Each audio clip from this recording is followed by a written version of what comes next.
Hi everyone, and welcome to this special What the Fuck show where we're doing a fundraiser for the ever lovely Kitty, Goddess of Sewing. Hi Kitty, how are you doing? I'm alright. That's good. And we already have a guest. We have Randolph. Hi Randolph, how are Hey, you? Randolph. Hey! If you want to hop in, the link actually is in our group, so anyone who's in the group can hop in. If you're not in the group, send me a message. Happy to have people. Will is not here today. He's had a bit of a crappy day, and he's just going to take an easy one. I don't know if he'll hop in later or not, but yeah, he sends his apologies. He's not going to be able to make it for this one. So It's understandable. We all have bad days. yeah, you know? yeah, and bad days are bad days. So they are what they are. What are you going to do? So yeah, hi to everybody in the chat. Matt, Brandon, Granny in Davenport, anyone else who's lurking in the background, because I'm assuming there's a few of them. If anyone was wondering, today we're doing a fundraiser for Kitty because, as you all know, Kitty is absolutely amazing. She has made so many masks for everyone over the last year and a half to help them get through COVID.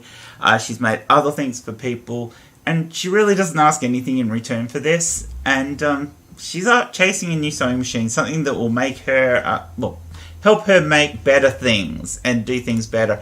As in, hi Matt, as someone in Kitty's case where Kitty has a disability and she can't get out there and work and things like that, this is her way of doing things, or her way of giving things.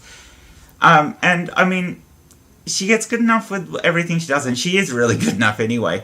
This can be a little business on the side as well to help out in her family situation. So if we can help her get... thinking about that. Like, selling stuff to just kind of help bring in a little bit extra. Because, we're only on one income, so it's tight, Exactly. And the stuff that I want to make, my machine just can't handle it. It just can't. No. And there's also just the fun of it. It is something, sewing is something I'm passionate about. So not only, do I make clothing for, myself and my family, that I can do with my current machine. But as far as things like quilting, which I've recently gotten into, and wanting to actually make quilts, because I could actually make them, and it's a time sink to make a quilt, but I have a lot of free time, and they can sell for quite a bit, in the grand scheme of things, and that would definitely help out, and ultimately it's a passion for me. I didn't, sewing was just something I did. It wasn't something I was passionate about, but sewing for the last year, most days, you think you'd get burnt out from it, but no, I watched more videos and I tried new things and experimented, and honestly, it's been a lot of fun. A lot of fun. And you're really good at it. The things you're making, and the fact that we've been able to see things you're doing on various streams and stuff like that, it has been absolutely amazing to watch, Kitty. And you're a bit of an inspiration to lots of people. Videos too, about actually sewing. And people in the community have had fundraisers for all sorts of things. I had one for moving, as did Amanda. We've had people fundraise because they needed a car. We've had quite a few of us fundraise for moving, actually. But we've had people fundraise for new cameras for their channels, fundraise for a new computer because they needed a new computer. This is no different. This is Kitty fundraising for her passion, for something that's going to help her and her family. Yeah, we always feel awkward when we're saying, please help us. But it's no one has to help. No one has to give money. But you can enjoy this stream. You can enjoy the stuff that Kitty does regardless. But if you have got a few extra dollars and you can afford to send a little bit to Kitty to help her get to this target so that she can get the thing that she needs, the specialist sewing machine that she needs so that she can do the work that she wants to be able to do, then please help her, because that's what our community is about. It's about helping each other. It's about doing things. And the fundraisers don't have to be because, I've got a dying kitten or something like that. It can be just about things that help our quality of life, and this is something that will help Kitty's quality of life. That's true. Like, I really can't argue with you. Why do you have to bring logic into this? Like, because I've had experience of bringing logic into things. But no, like, I mean, there is the quality of life. And it's like, I have my eyes set on one that it will do what I need it to do. It gives me more power, sturdier, and more stitches for decorative things. It also has embroidery, which, granted, it's only single needle embroidery. So every time I have to change colors, I'm going to have to rethread the machine. And aim and line it all up. Yeah. But, like, honestly, I mean, it is, like, I've done a lot of research. I've been, like, drooling over this thing for a while. I was, like, really hoping for another stimulus check, like, because I was like, all right, that's what I will earmark it, but it doesn't look like this, they're going to be helping out with any more of those in this country. Like, they want to get by doing the minimum possible for the people. So, yeah. If anyone can help, great. If you can't, don't feel bad. Like, I feel bad, so you shouldn't let me do that. But you shouldn't feel bad, Kitty. I think this is what we're for as a community. We're here to help people. I know we've been stung in the community at various times with people who fundraisers and they lied about what they're raising funds for. You're not lying about it. You're openly and honest. This is for a sewing machine to help you do your craft and to help you with your mental stability, with helping your family, with all that other stuff. This is a therapeutic thing for you as much as anything else. So I do this zen is not out a lie. when This is I'm what sewing. you can. This is what's going to help you, and in that sense, it's good. You're not making a fake thing about it. You're doing the thing that you're fundraising up. It's up there and honest. So anybody who donates knows exactly what they're donating for. They're donating to help you lead that little bit better life, which is beneficial to you and your family, your mental health, your well-being, and all that. And for that, I think it's a brilliant idea. And I'm so glad you've done that. You were one of the ones that talked me into it. I know. But you took some talking.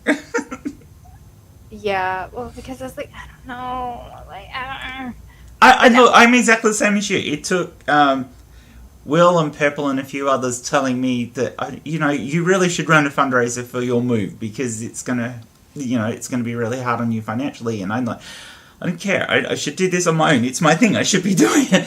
And they eventually talked me into it.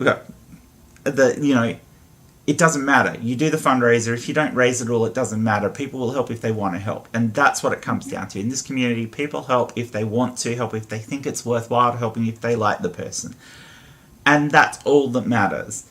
It really is. So, but we've hogged all the chats. So, Randolph and Matt, how are you guys? What have you been up to? I'm doing fine. It's been a hot day. I've been on the road a lot. I drove Neil, the 604 atheist, to the hospital because he has a leg that was swelling up. And, that's not good.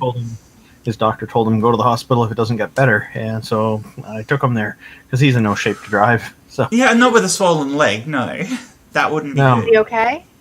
Yeah, he's doing fine. He can still walk and all that. So he's just... he's taking it seriously and following his doctor's directions, which is the right and rational thing to do. So that'll, I'm sure he's going to give some updates on it later today. Yes, I think my day's been a little better in comparison. But I'm at uni and I'll be running back and forth to the lab because I've got a few things running. Although unfortunately, one of those things is not a laser, not today. I have to wait for tomorrow.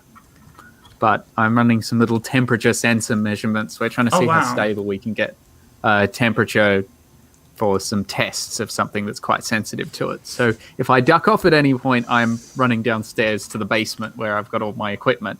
So yes, I am almost that evil genius scientist working in the basement with lasers. I will have to make you a lab coat and embroider it with some you got to come up with your evil lair logo. You got to have the logo, And if I get the machine that I've got my eyes on that can do the embroidery, I can import the designs that I make on the computer and embroider it. So I could literally embroider you your evil genius logo for the lab coat. If you could make it a coloured lab coat, I'll wear that when I teach. If it's a proper one. Rainbow. We're not we'll talk it allowed. out. We're not allowed too many colours though. Oh. Yeah, it's too. Well, they tell the students they have to be white, but the teachers generally get away with having bright colours, but it's only a solid colour. Mainly, it's because it shows chemicals up better if you spill something on it. Oh yeah, and you need to know if you have spilt something because some of that stuff you don't want to walk out of the lab with it. You'd have to That call. and also the lab coat's not resistant to a lot of these chemicals, so they'll still get through the lab coat. It just gives you a bit more time and warning. You'd have to call it Matthew in the Technicolored lab Lab coat. coat. Oh yeah. Oh, now there's a show. No, Oh, I'll send Kitty. a care package to You know, Australia. It'll have the lab coat and then something for Jen, because then I can save on shipping and only have to pay $30 in shipping one time. Well, that's Send a the good box, idea. and then just have one of you mail it to there, because domestic shipping is way cheaper than international shipping. So I'll just drive 2 states over to Perth because that's only 2 Well, states. I'm not in Perth anymore, but yeah. Well, I can visit Perth first and then head out. Head down, yeah. I know people in Perth as well, so I can You're go always visit welcome. them If then. you're ever over this way, Matt, you're always welcome to stay. There's a roof. Yes, maybe when we're not at the point where the COVID. Premier is going to shut the borders every time Yeah. there's a single case. So Well, that's true. at the moment, I'm not actually allowed to leave my house or work because we're under lockdown orders until at this stage till Friday, I think, or Friday or Saturday. I'm trying to remember exactly what they brought it in, but we're still having a few cases, and well, no one here is vaccinated because the government has no vaccines to give people. Ooh, speaking Which of that, is did you amazing. see? Sorry, Hi, Brandon. in India, like there was this big thing in Mumbai where some doctors were arrested because they were injecting people with salt water. They had empty COVID vaccine vials and they filled them with saline and were giving that's people right. fake vaccines. Yeah, so they could sell the actual vaccine on the black market. It's fucking insane. Disgusting. And this is just going to make it worse for everyone. We've already got the Delta strain, which is now resistant enough that some people who get vaccines are not going to have immunity anymore. Yeah. So Which is the one that's going around Sydney at the moment. Yeah, so we're at this point now already where we've got this problem that the vaccines aren't good enough to help deal with the virus, and that's because most places haven't been willing enough to lock down properly. And I mean, I'm fortunate, being in the U.S., like, I was able to get vaccinated. Like, the U.S. has more than enough vaccines, unfortunately, not enough people wanting them. Like, we have the opposite problem. Not enough vaccines, but people want them.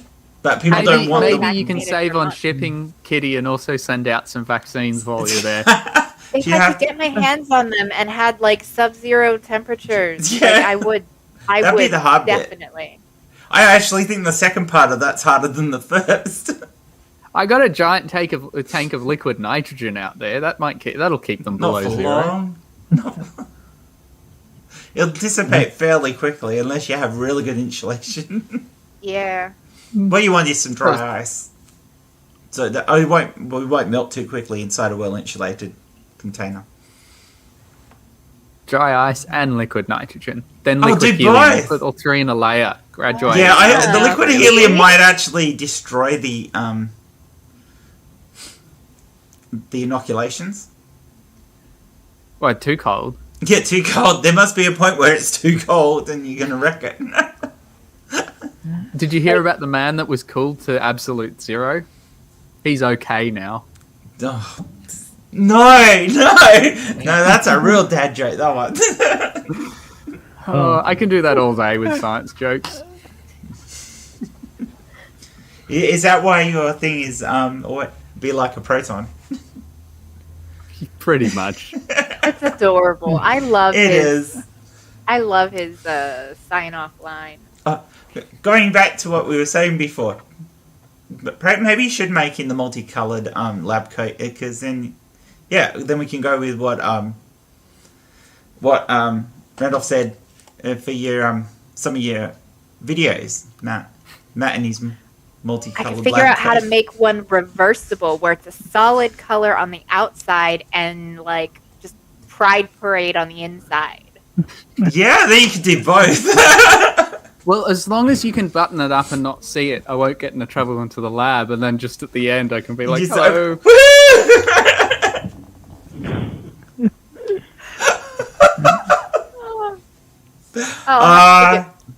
I'll have to figure something out. Like,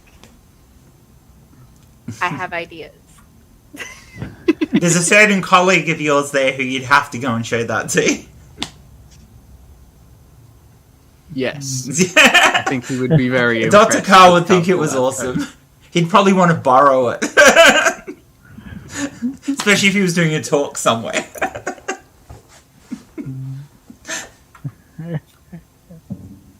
Got any more of those puns?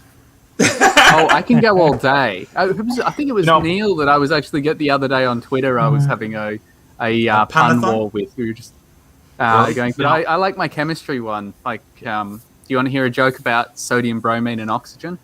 Okay. Nah, bro. That was you sodium know what? funny. That is You know so what? bad. No, you know why I chemists? love that one. You know why chemists like nitrates so much?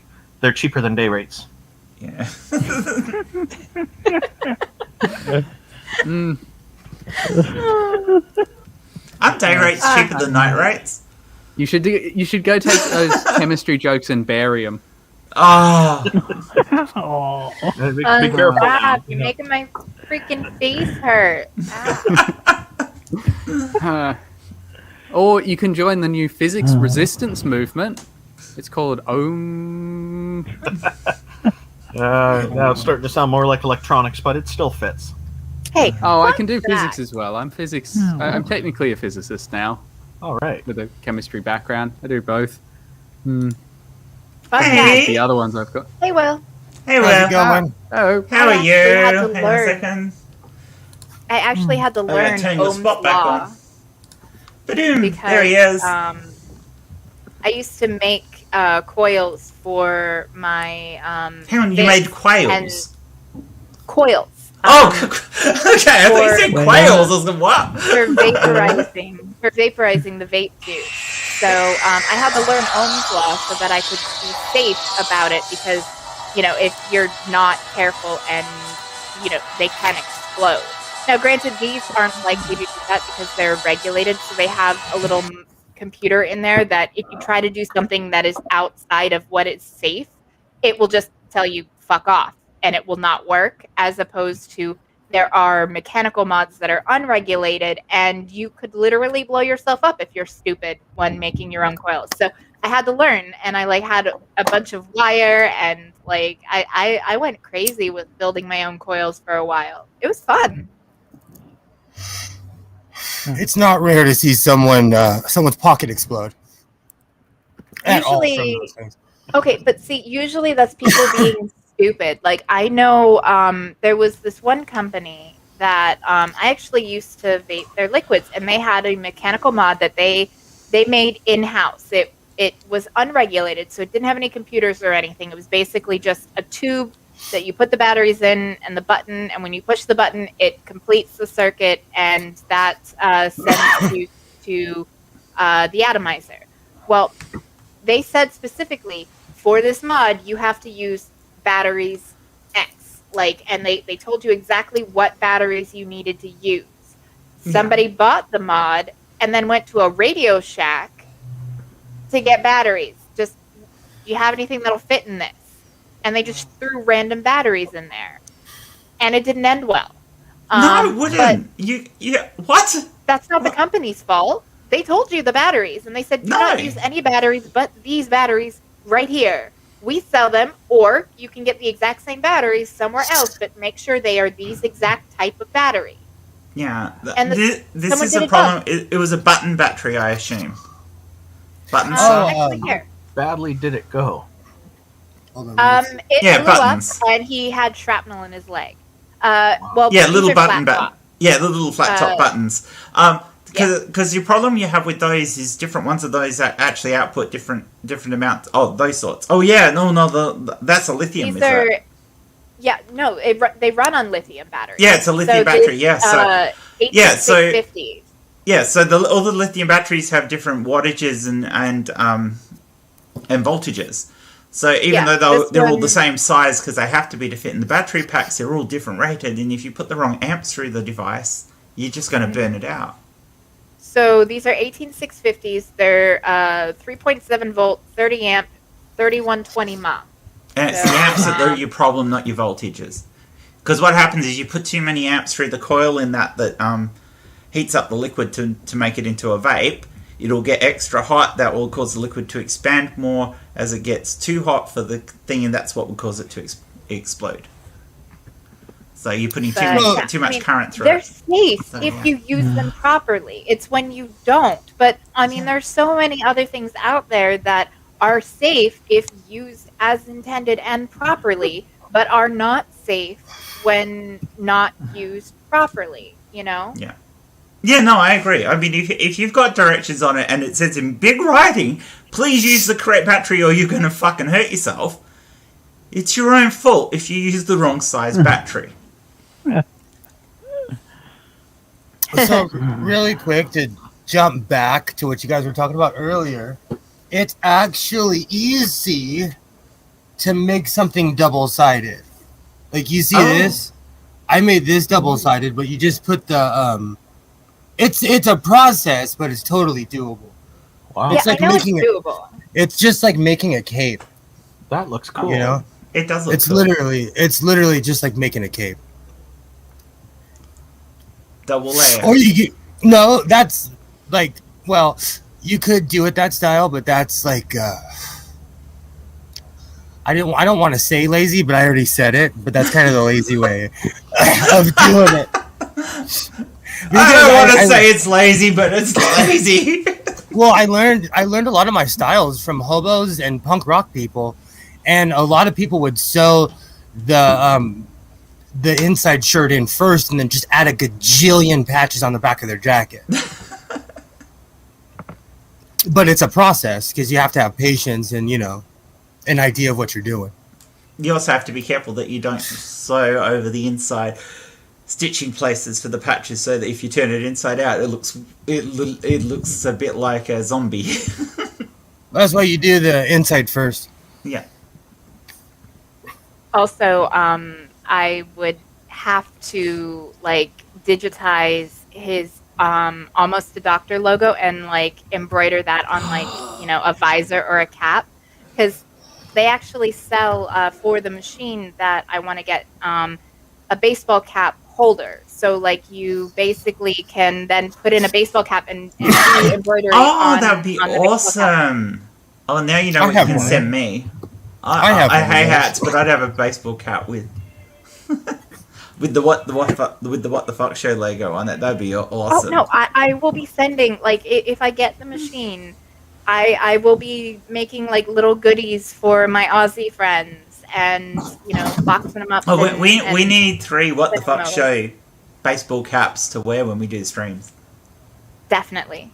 So mailing to Will is cheap. It'll cost me. Yeah, wait, mailing to Will's Mailing cape. to I'm you the is gonna be expensive one.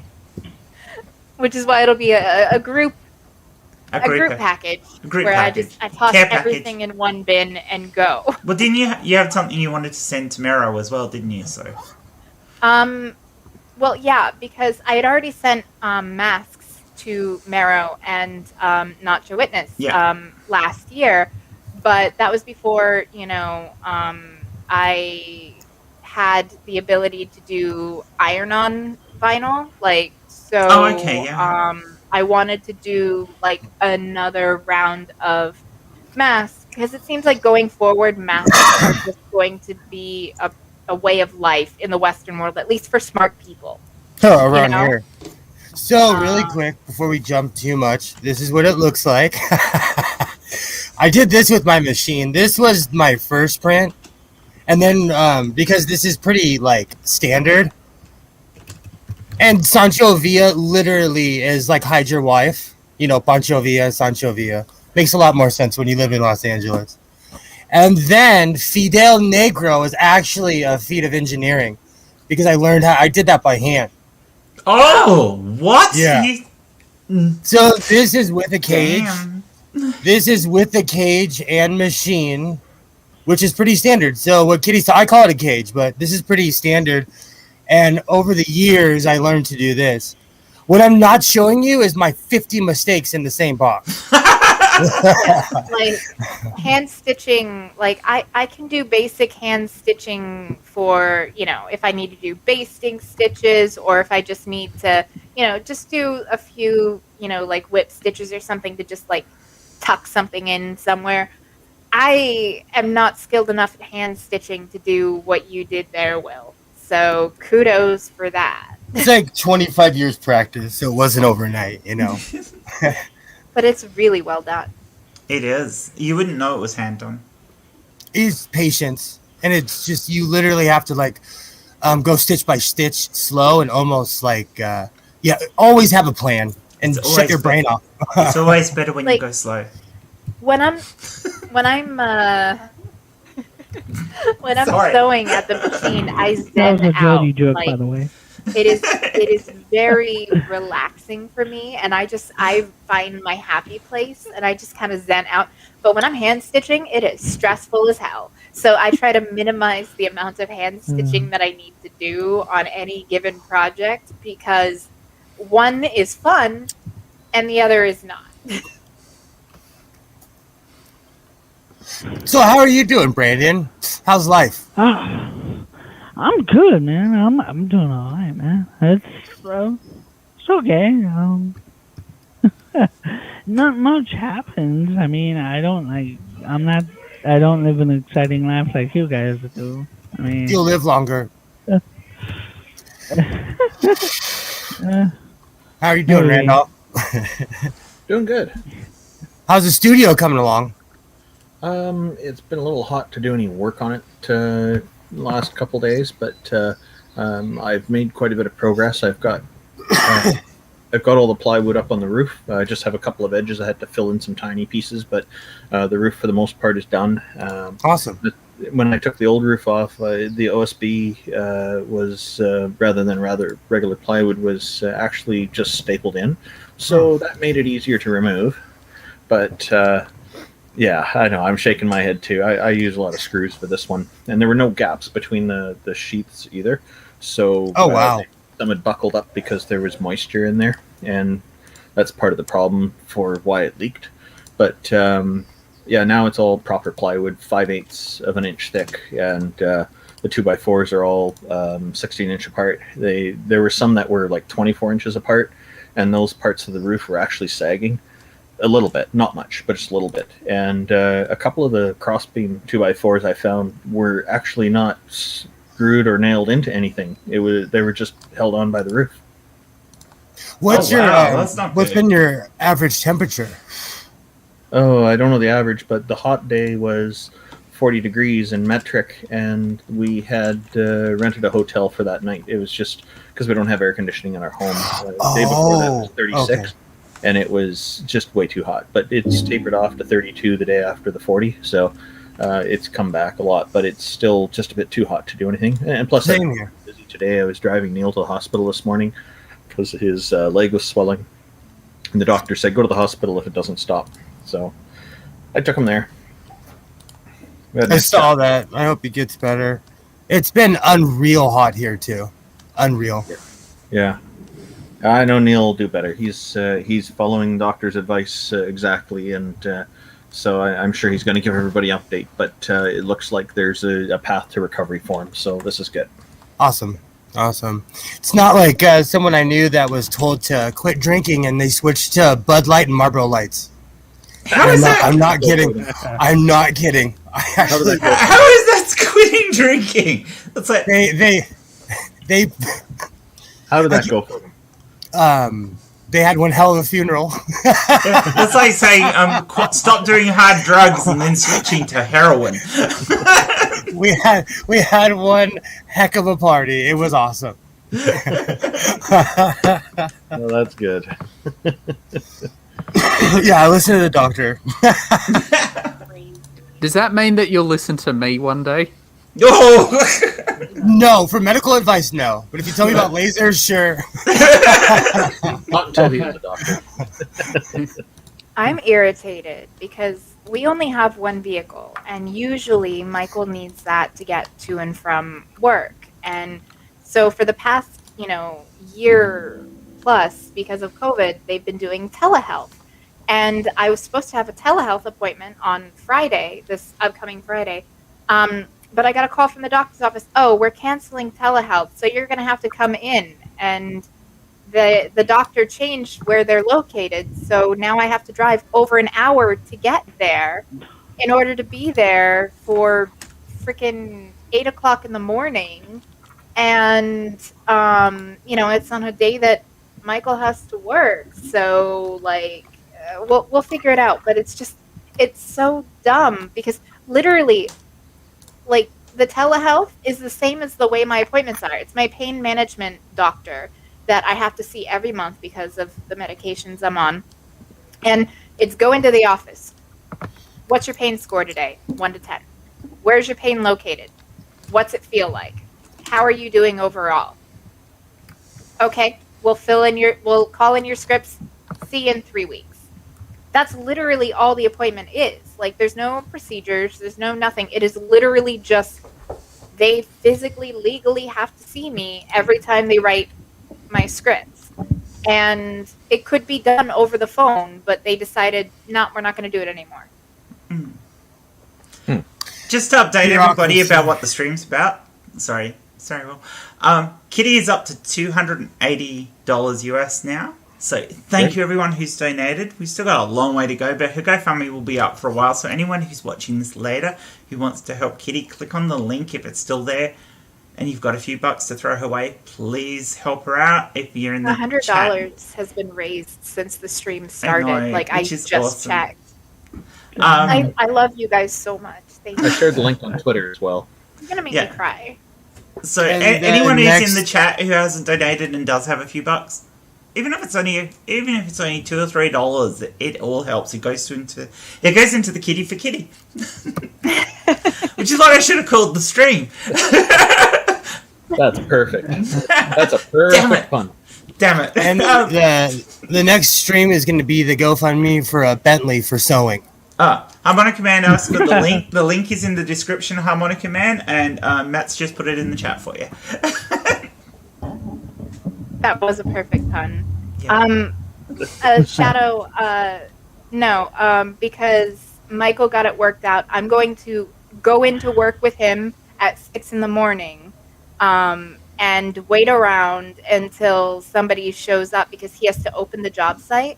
And then when the office person shows up, they're going to basically hold down the fort so that he can take me to the appointment and then drop me back at home and then go back to work. But it's an extra inconvenience. It's a pain in the ass and it's stupid. But I really, really love and appreciate that you would be willing to drive 2 hours, to come get me and then another hour to go to New Smyrna to the doctor. So thank you. You are a true friend and I love you. So so everyone, please look out for Kitty.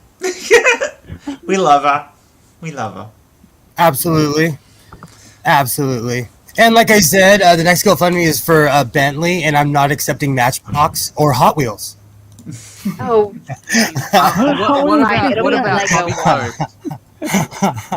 What if I build it myself? And we're up to $290 now, Kitty.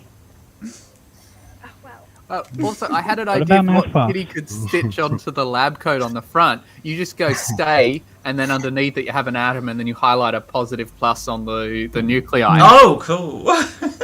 okay. Because I'm not, as part of my work with the uni, I am not allowed to advertise anything like YouTube channels or anything I do of course personally. So I couldn't actually have almost a doctor written on it, but I could have that because that. No, I was going to put it on a baseball cap for you, or a visor.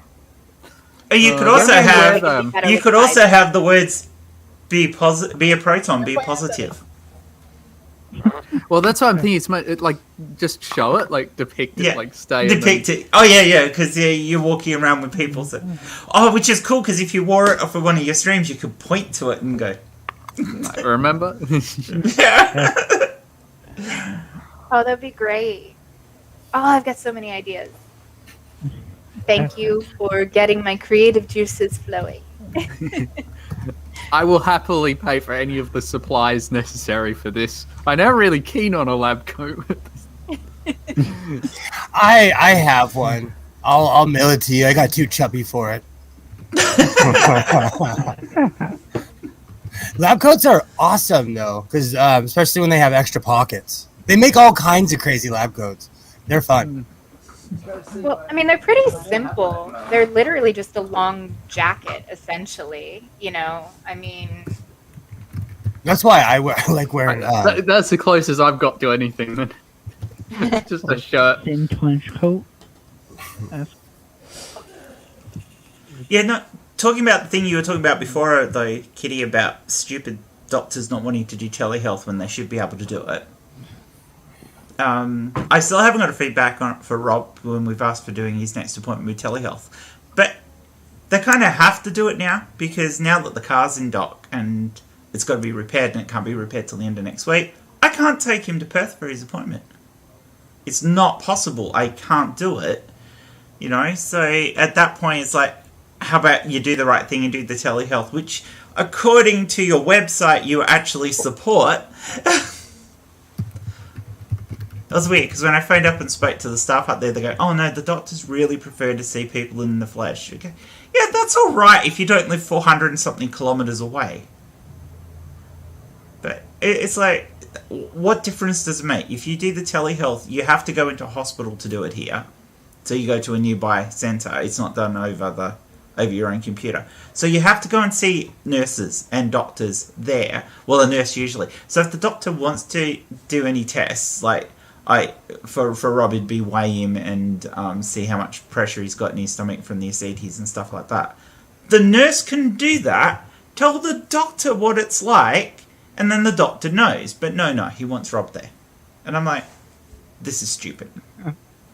Yeah, I mean, it's like, again, for me, they don't have to do anything like that. They don't have to weigh me or anything. It's literally, just like my appointments every 3 weeks for the past year plus since they started was, the same questions they asked me in the office. Now, granted, they will take my blood pressure usually in the office when I'm there. But again, that's again, just kind of general. But again, if you had to go to a hospital, a nearby hospital, to do the telelink somewhere else, a nurse can take your blood pressure and tell the doctor he's 100 miles or 200 kilometres away exactly what the deal is, and they don't need to do it themselves. And that's honestly, the bit that frustrates me. Same as if they need a blood test. He's already at the hospital. All I have to do is walk around to the labs afterwards with him, or wheel him around if he's not up to walking at the time, and he can have his blood test exactly whatever the doctor orders, and the doctor the nurse at the thing gets a fax copy of the lab request, so he just walks around and gets it done, and they send it up to Perth, and they get it all. It's not like it's makes sense. Like, especially if you're not having a procedure done, either going to a local hospital or a local, even like an urgent care or something, where they manage just basic like triage type stuff, like exactly. Skin knees, like tetanus shot, like minor stuff. Like they can take they can draw blood, they can do everything, and you don't have to go. But like, especially if it's literally just a not even a checkup, but like a check-in, because like I've been dealing with chronic pain since I was 19. I have something, they call it CRPS. When I was first diagnosed, they called it RSD, reflex sympathetic dystrophy. Now they call it complex regional pain syndrome. And it has a myriad of symptoms, but like the number one being my affected area, it feels like it's on fire every minute of every day. Like there is never a moment I'm not in some amount of pain. Yeah. And so like I have to be in pain management because especially, you know, with the opioid crisis and just the way that the laws have been written in this country, if you are on long-term, you know, medications, pain medications, then you have to go see a doctor every month. I'm okay with that, you know? I'm okay with going to see the doctor to get the scripts. That doesn't bother me. I'm fine that I can't go see multiple different doctors and I have to pretty much do it all with the one doctor because, again, people were doctor shopping so they could get multiple scripts to fill them. Cool. I get it. Those don't bother me. But when literally it is a maintenance thing where they're not changing any of my medicines, I've been on the same levels of these medications for years. Like, dosages haven't been touched, you know, nothing. I have been stable for years now, so nothing is being tampered with at all. All it is I have to talk to the doctor, you know, and telehealth just makes sense for that. Because there are times that I'm having a bad day, I can't really get out of bed, you know, or I am in my chair here and I really can't go anywhere other than maybe to the bathroom. And there are times I have to have my partners help me go to the bathroom, you know, like where it's literally because I'm worried I might fall because I'm in a lot of pain and I can barely get around. I'm just really messed up, you know, and the more strain that's put on me, the worse overall I am, you know? So, like, the stress of having to go to a doctor, knowing I have to be there bright and early in the morning, it's so far away when all that I have to do is to talk to the doctor for 30 seconds. That's it. All my telehealths for the past year have been 30 seconds of actually talking to the doctor. That's it. Exactly. This is the thing I don't get. Like, even for Rob, this is a follow-up. This will be A, them telling him if he gets on the program for a liver transplant, and B, just a follow-up to see how he is. All of that can be done by video. Any test that the doctor wants to get an idea of where Rob is at these baselines and everything, and to be able to decide whether they need to modify his meds and everything, they'll have to go and ask those tests to be done regardless of whether I take him to Perth or not. And every single one of those tests can be done down here. Rob met one of the nurses who helped Rob last time he was in hospital this week, when he was in earlier this week. Actually used to be a nurse at the liver centre where Rob's an outpatient for doing the thing. She used to actually work there. And she said every single one of the tests that Rob had done in Perth when we had to go up to Perth for a week could have been done in Albany. There was no requirement for them to be done in Perth. The only thing he had to go to Perth for was to talk to the surgeon, talk to the various nursing staff, the dietitian and all the other things. And she goes, it's the crazy part about this is all of those could have been done by video and all the tests could have been done in Albany. Or at worst case, he may have had to have gone up for like 2 days to see a couple of people he had to see, not an entire week, which would have made life so much easier and a lot less stressful all round. But no, because they're insular and they want to be in control of absolutely everything that themselves. I mean, Matt would understand this. It's the same. It's same everywhere in Australia.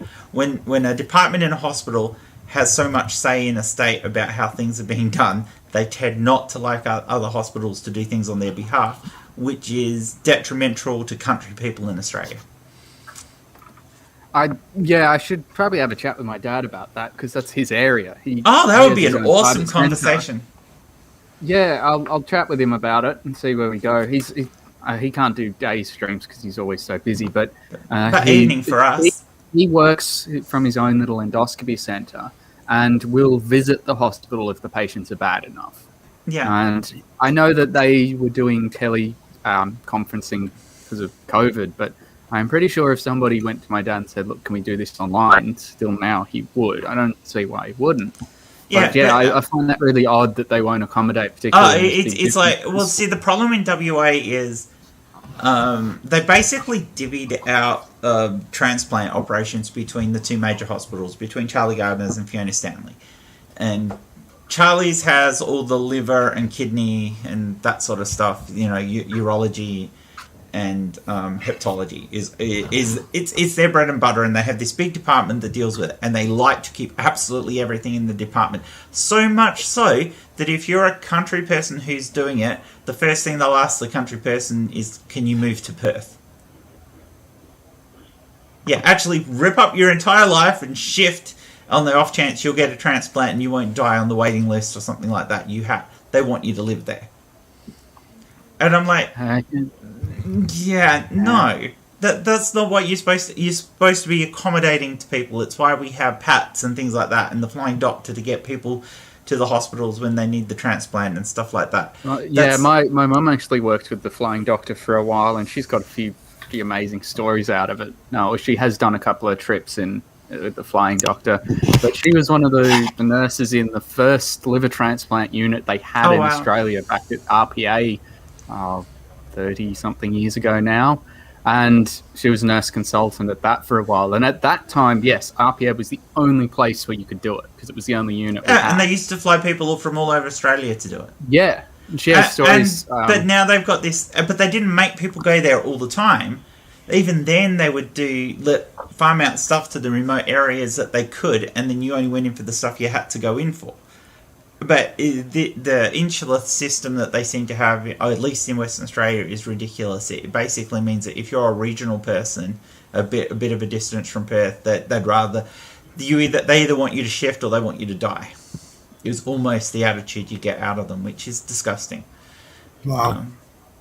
Yeah. That's terrible. It really is. And, it's like banging loggerheads with them and everything. It's like, I mean, for Rob, you guys know how often I've complained about it. Whenever I take him up to Perth and bring him back, he's always, almost as soon as we get back, I've had to take him in. The couple of times I've done it so far, I've had to take him in hospital to be drained straight afterwards because that's how stressed it makes him, that he just stacks on the fluid.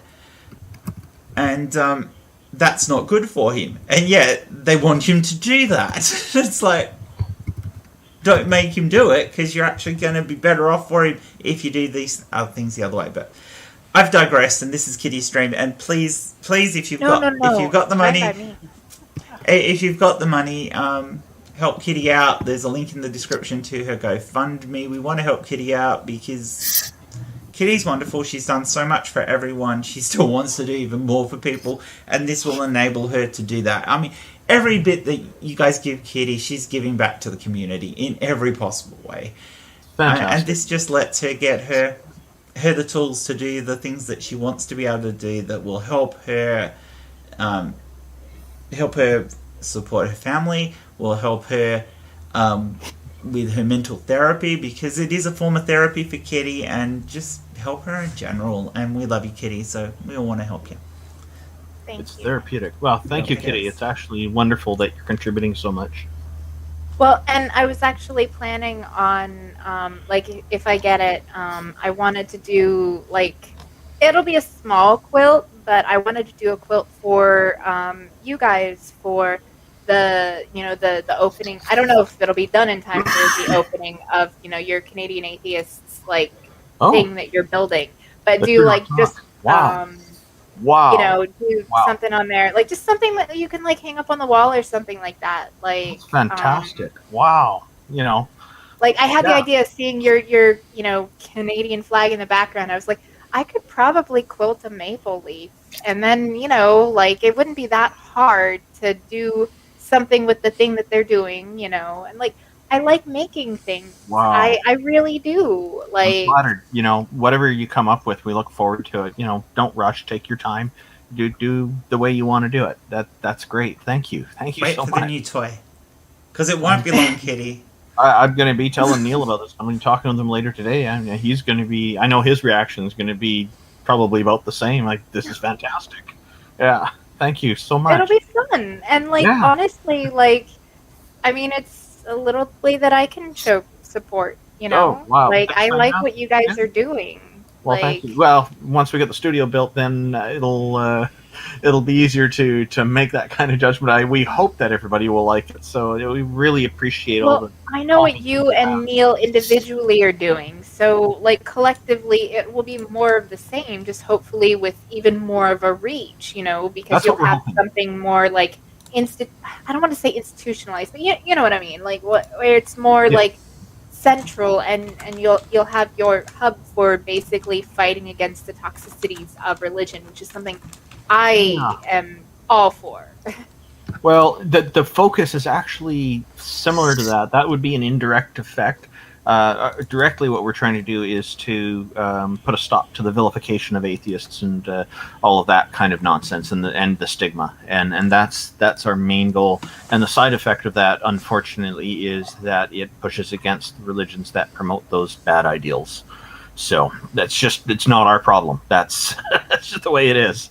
But we really are excited about it because there's been just so much support for it. People encouraging us and giving us ideas, and one area we're going to steer clear of is politics because it just doesn't make anybody happy. So we want it to be a happy show. I mean, the only area I could see where it would intersect and be valid is if you were talking about how there are places where, at least here in the States, even though it's technically not constitutional, because there's supposed to be no religious tests for holding public office, there are a dozen states where it is on their books that you are not allowed to hold public office if you are an atheist.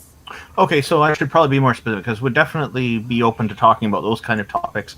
We don't want to get into like individual politicians so much and specific parties. We want to be more general. We don't want to get too specific because when people start getting really specific, that's where things start to become quite divisive and become. Right.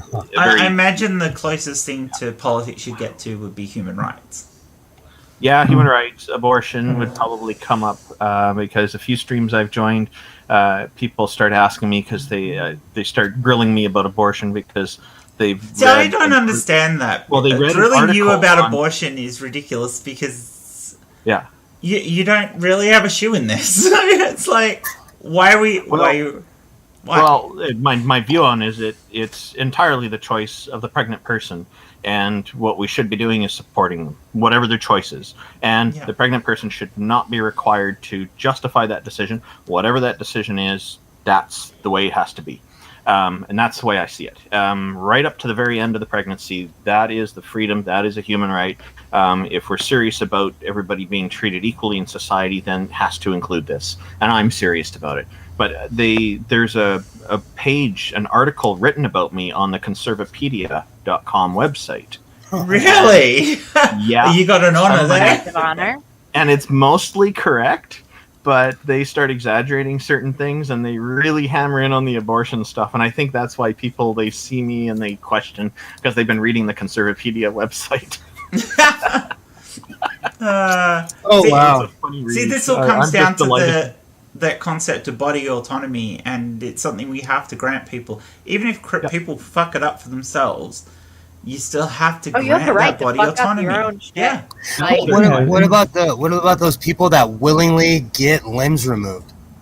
But you see, this is where It's education still body is also autonomy, important. isn't it? I mean, regardless of whether they should or they shouldn't, it's still a form of body autonomy. This is why education is so important too, because it hopefully will teach people and prepare them to think more critically and put some thought and long-term thought into their decisions before they make them. But if somebody really wants them removed, I'm going to hope that they've gone through some psychotherapy on it. But ultimately, it's still their decision, right? Well, personally, I think anybody who I'm has not talking about. I'm not talking about a limb that would be somebody would classify as an embryo or a fetus. I'm talking like an external limb is what I think you mean. There are real people who willingly will get a foot or a hand removed. And I thought it was like some obscure thing I heard on the internet, but it's real. But I think anybody who's having any condition. I keep on forgetting the term for it. There's a term for it that I keep on forgetting. Yeah, body there's a dysmorphia. medical. Yeah, I forget. It's called body dysmorphia. But I gotta look it up now because It is what I just said it was. It's called body dysmorphia. I mean, it's incredibly rare, and obviously counseling should be applied before you allow someone to chop off their arm, because counseling's not going to hurt anybody. I think everybody could handle. I think that's the same for any surgery that anybody undergoes that isn't directly life-saving, but even for some life-saving surgeries, even if they have to do the surgery first to save the person's life and then give them counselling afterwards, because I've got a friend who had open heart surgery to have a valve put in when she was in her 20s. And she never got any therapy, and it took her years to overcome the fact that she had 3 weeks of her life just wiped out, woke up with this huge, enormous scar that she didn't know how to deal with and everything. She needed therapy after the surgery, and it wasn't offered to her. It was never given to her. And I think that's the thing. Anybody who's going to undergo any major surgery needs a bit of therapy about that, because surgery is dangerous, regardless of what it is. And there can be complications. Yeah. Sorry. So remember, I went through the California education system. It's called amprotenophilia. Amprotenophilia? Really? There's an actual term for it. It's a fetish. I have heard of this a long time ago. Oh, sorry, Brandon. I spoke over Sorry, you. Brandon. No, it was my fault. I've only ever heard of people call it body dysmorphia. But and the only reason I know this is because your favorite turf and mine was going off about this years ago, and I was like, I've never heard of this, and it's real. People actually, it's not an everyday thing, but it's not few and far between either. Yeah, they try to claim it's the same as people being trans, but yet the fact that some trans people don't actually go in for surgery, but I mean they still want their body to react more. That's just an attempt. It just shows that it's not. It's an attempt to try and pathologicalize it, but it's not the case. Yeah. It's there is definitely a relation in that they know it's got to do with how the brain's map of how your body is variant to how your body actually is. Which is something that happens for trans people as well. There's another point that's missed here is that with what they're saying is that with transitioning, that's not an overnight process. It's a no. You don't just walk in and go, "Hey, lock." Yeah. Oh, well, not unless you got lots of money like Caitlyn Jenner. Jen, you were right. Well, you were right. It's body integrity dysmorphia. Dysphoria. Dysphoria. No, they call it dysmorphia now. I think they've changed it now because they didn't want to use the term dysphoria because there were too many sites who were going, "Oh, trans is the same." Well, coming up now. Oh, gee. Yeah, I think it got changed because of that, but which I don't actually understand because dysphoria is something that people experience for lots of different reasons. Cis people experience it too. It's not just a trans thing.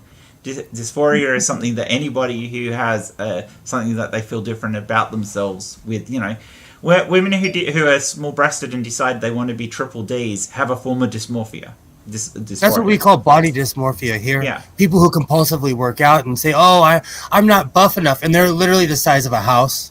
Yeah, there is an element, but it's not. You don't have to have that extreme way. Like, to a sense, dysmorphia can also be like like you were saying, like somebody who is anorexic has a form of dysmorphia in that they're not seeing things the way they are.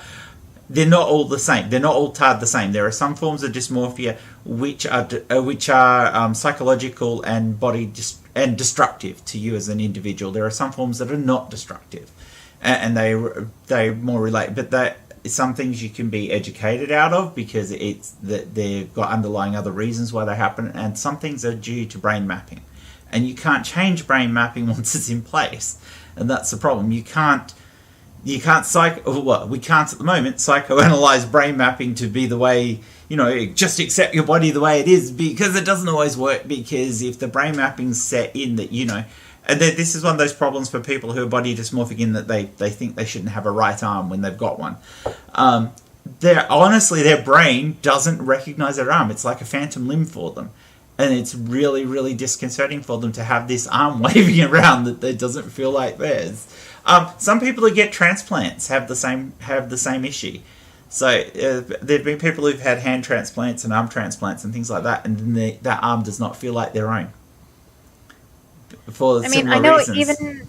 even for me, like I was a lot like thinner before I got pregnant, and then like I gained a lot of weight, and I felt really really uncomfortable with myself, and I'm still not back to how I felt before. Like, I mean, I'm closer to my pre-pregnancy weight now, and I don't think I'm fat, but I am heavier and thicker than I used to be, and it does make me uncomfortable when I see myself. Like, I don't, tend to look at myself in the mirror, like when I'm getting in the shower or what have you, just because I Everybody does don't that. like There's what so I many of see. us. So even from the male standpoint, I've gained over 40 pounds in a year. When I said that my lab coat didn't fit, I wasn't kidding. It's a sad fact. So it happens to all of us, I look in the mirror and I'm like, "What has happened to you, dude? What Oh has yeah, happened yeah, to you?" yeah. Well, I was about 130, 135 pounds when I got pregnant, and I was, I think, 217 um, the day of my C-section. And it's surprising because I was on Zofran, which is Mm-hmm. an anti-nausea medicine they give chemo patients and pregnant women, because my first trimester, no problems. My second trimester until delivery, I couldn't even keep down water. I had to be on Zofran round the clock. I had to take it on a schedule. Otherwise, I would throw up water. So Oh yeah. I like could barely eat anything, and yet I still gained freaking 80 pounds, 80 plus pounds. I gained like at my skinniest when I escaped my ex-husband, I was 84 pounds. I literally gained that whole person that I Oh was at my wow. skinniest from pregnancy.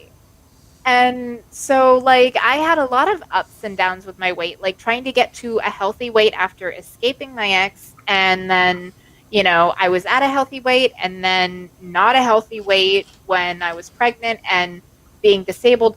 I can't go and run or, bike or anything like that, at least not enough to really, like, lose the weight. So, like, I mean, I exercised where I could, but for the most part, it was just watching what I ate and keeping an eye on the calories that I took in until I could get my weight down to a more manageable level. And that I didn't like, it took me 5 years to get the pregnancy weight off.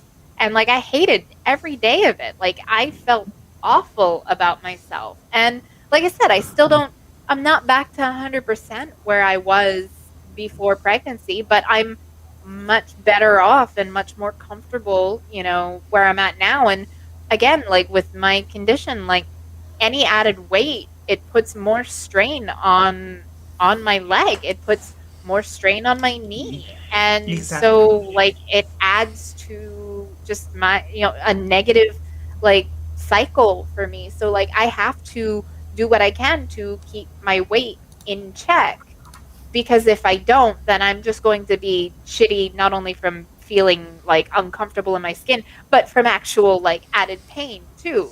So, like I can sympathize, like I don't know what it's like for somebody who feels like their arm doesn't belong to them. Like I'll never truly know that. Like the closest I can, empathize with really is just, how I felt and how shitty it made me feel and how uncomfortable I felt. And not saying that the two are the same at all, but like I find it easier to understand where someone's coming from if you have some point of reference, I think it is very easy to understand people being uncomfortable in their own skins. I think that that's something that anyone can understand if they want to. A lot of people don't want to understand that. They're just completely fine with being ambivalent about it all. But I think most people can understand not being completely fine in their own skin to a certain degree. But it's the degrees of it that change. It's like you can have that where that degree of dysmorphia or whatever, or dysphoria or whatever it is, can be completely socially debilitating, and that's where it becomes a problem. And that either requires does usually require massive amount of therapies and maybe surgical intervention, depending on what the root cause is of it. And that's the thing. That's why I've always advocated that any trans person who wants to go through surgery who has never been to a counsellor is just asking for their own trouble.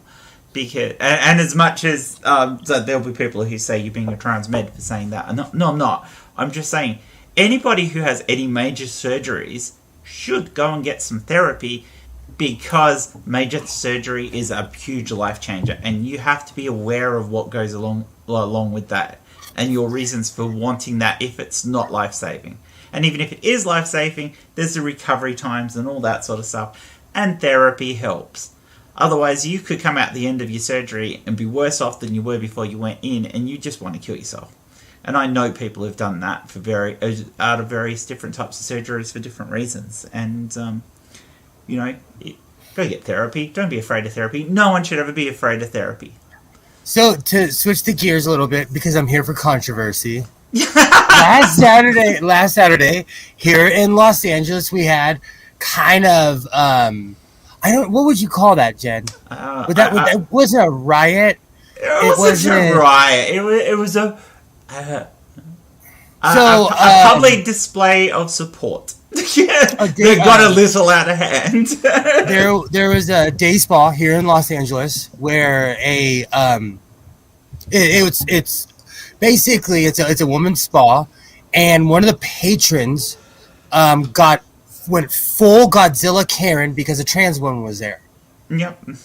And I so saw Jessie Gender's video on it, and it broke my fucking heart when she got choked up and emotional talking about how just awful it is to be a trans woman in spaces that they should be allowed in. It's basically it's like telling them they're not allowed to exist, and my heart broke for that is Jessie. exactly what TERFs are saying to trans people when they say that. They're saying you're not allowed to exist.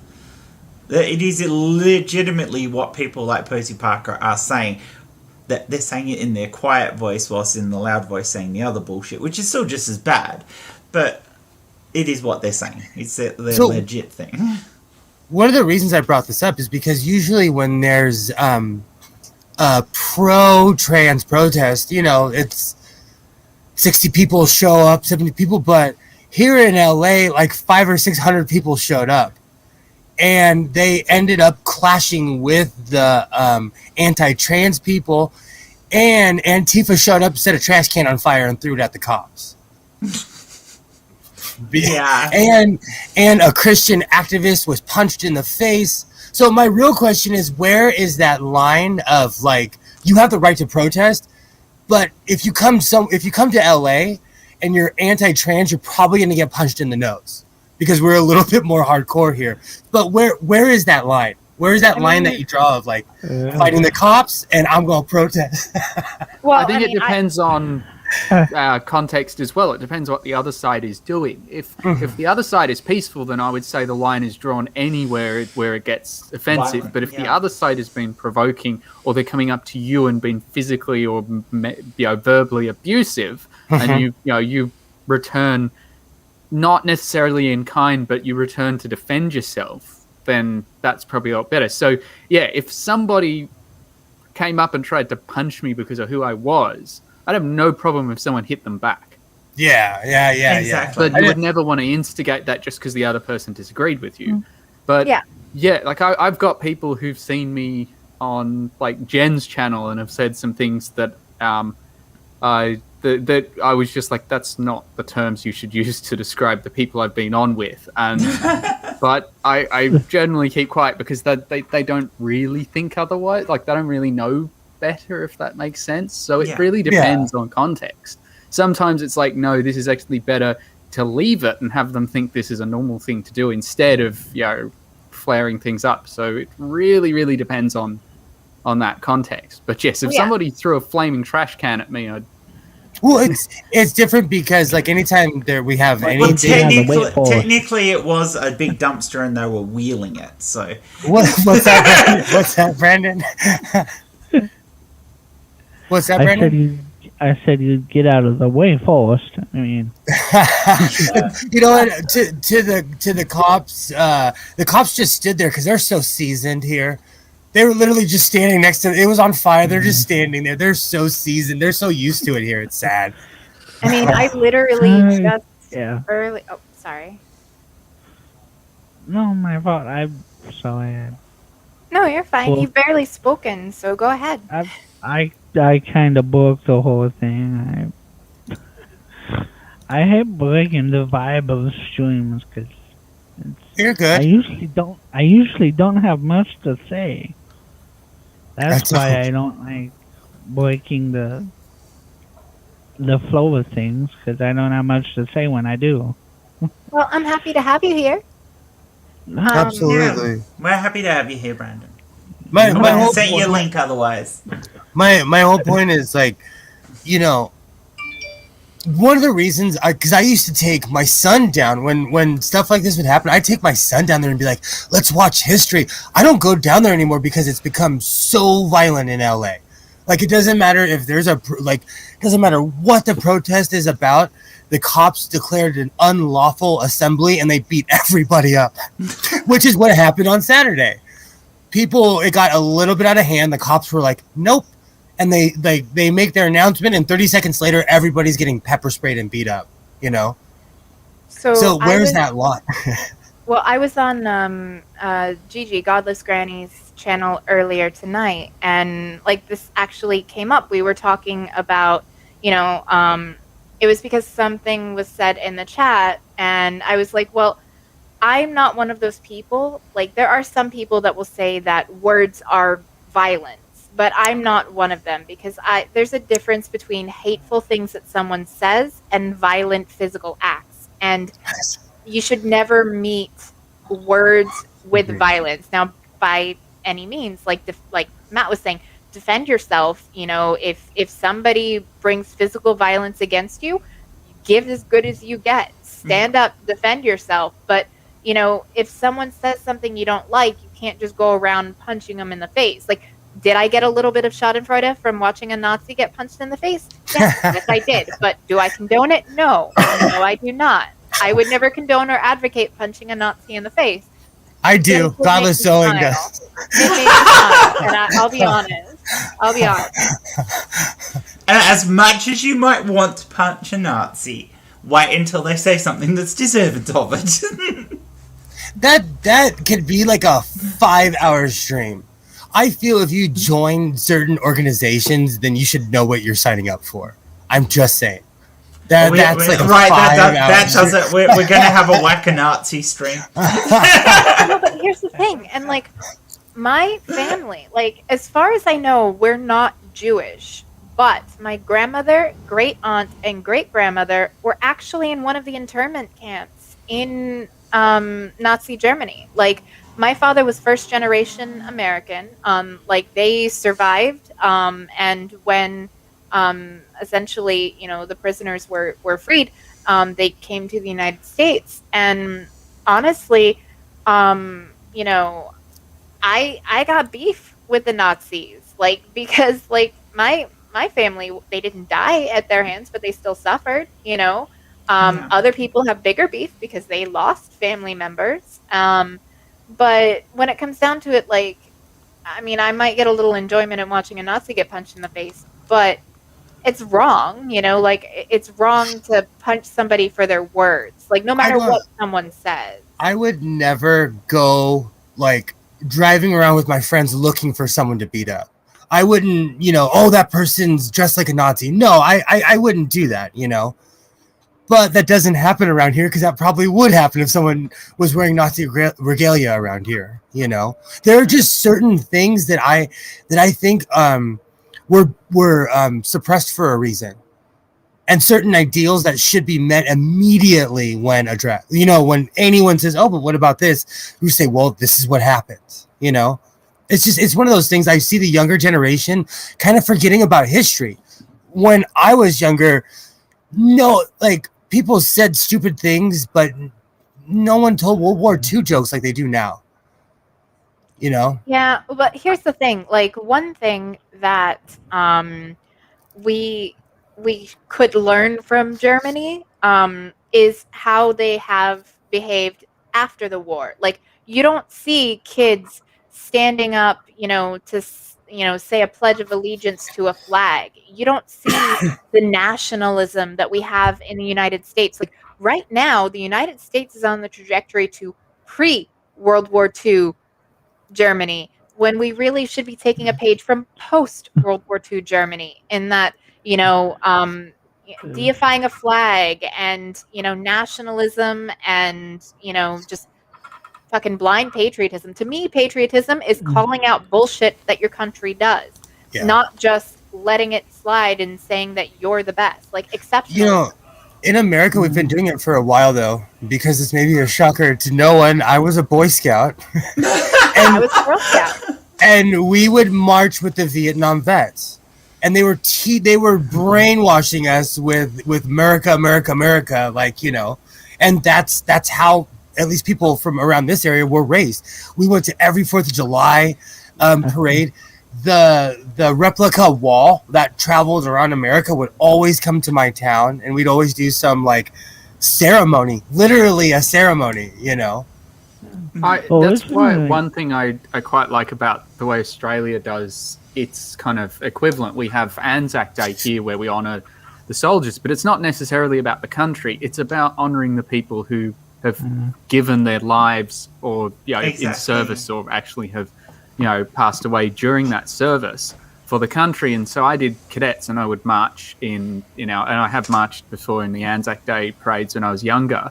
And one of those years, the time I did march, I had one of the old battalion flags, and none of it was what you're saying. We weren't worshipping the flags. It was to honour the people, and we always have a very big distinction, particularly after the way we came through the Vietnam War here, where it's come back to, no, we're not glorifying war. We make that very clear. It's about, honouring what the people stood for instead. And I find that it's much less, it's not about violence. It's not about any of that. But yeah, going back to history, same in Canada, looking at how Germany, and when I say Germany, I'm referring mainly to West Germany and the three different quarters, the French, the British, and the American quarters, dealt with the German people after the Nazi surrender in, I believe it was April. It's one of the few examples in history where I'd say the Allies got it right.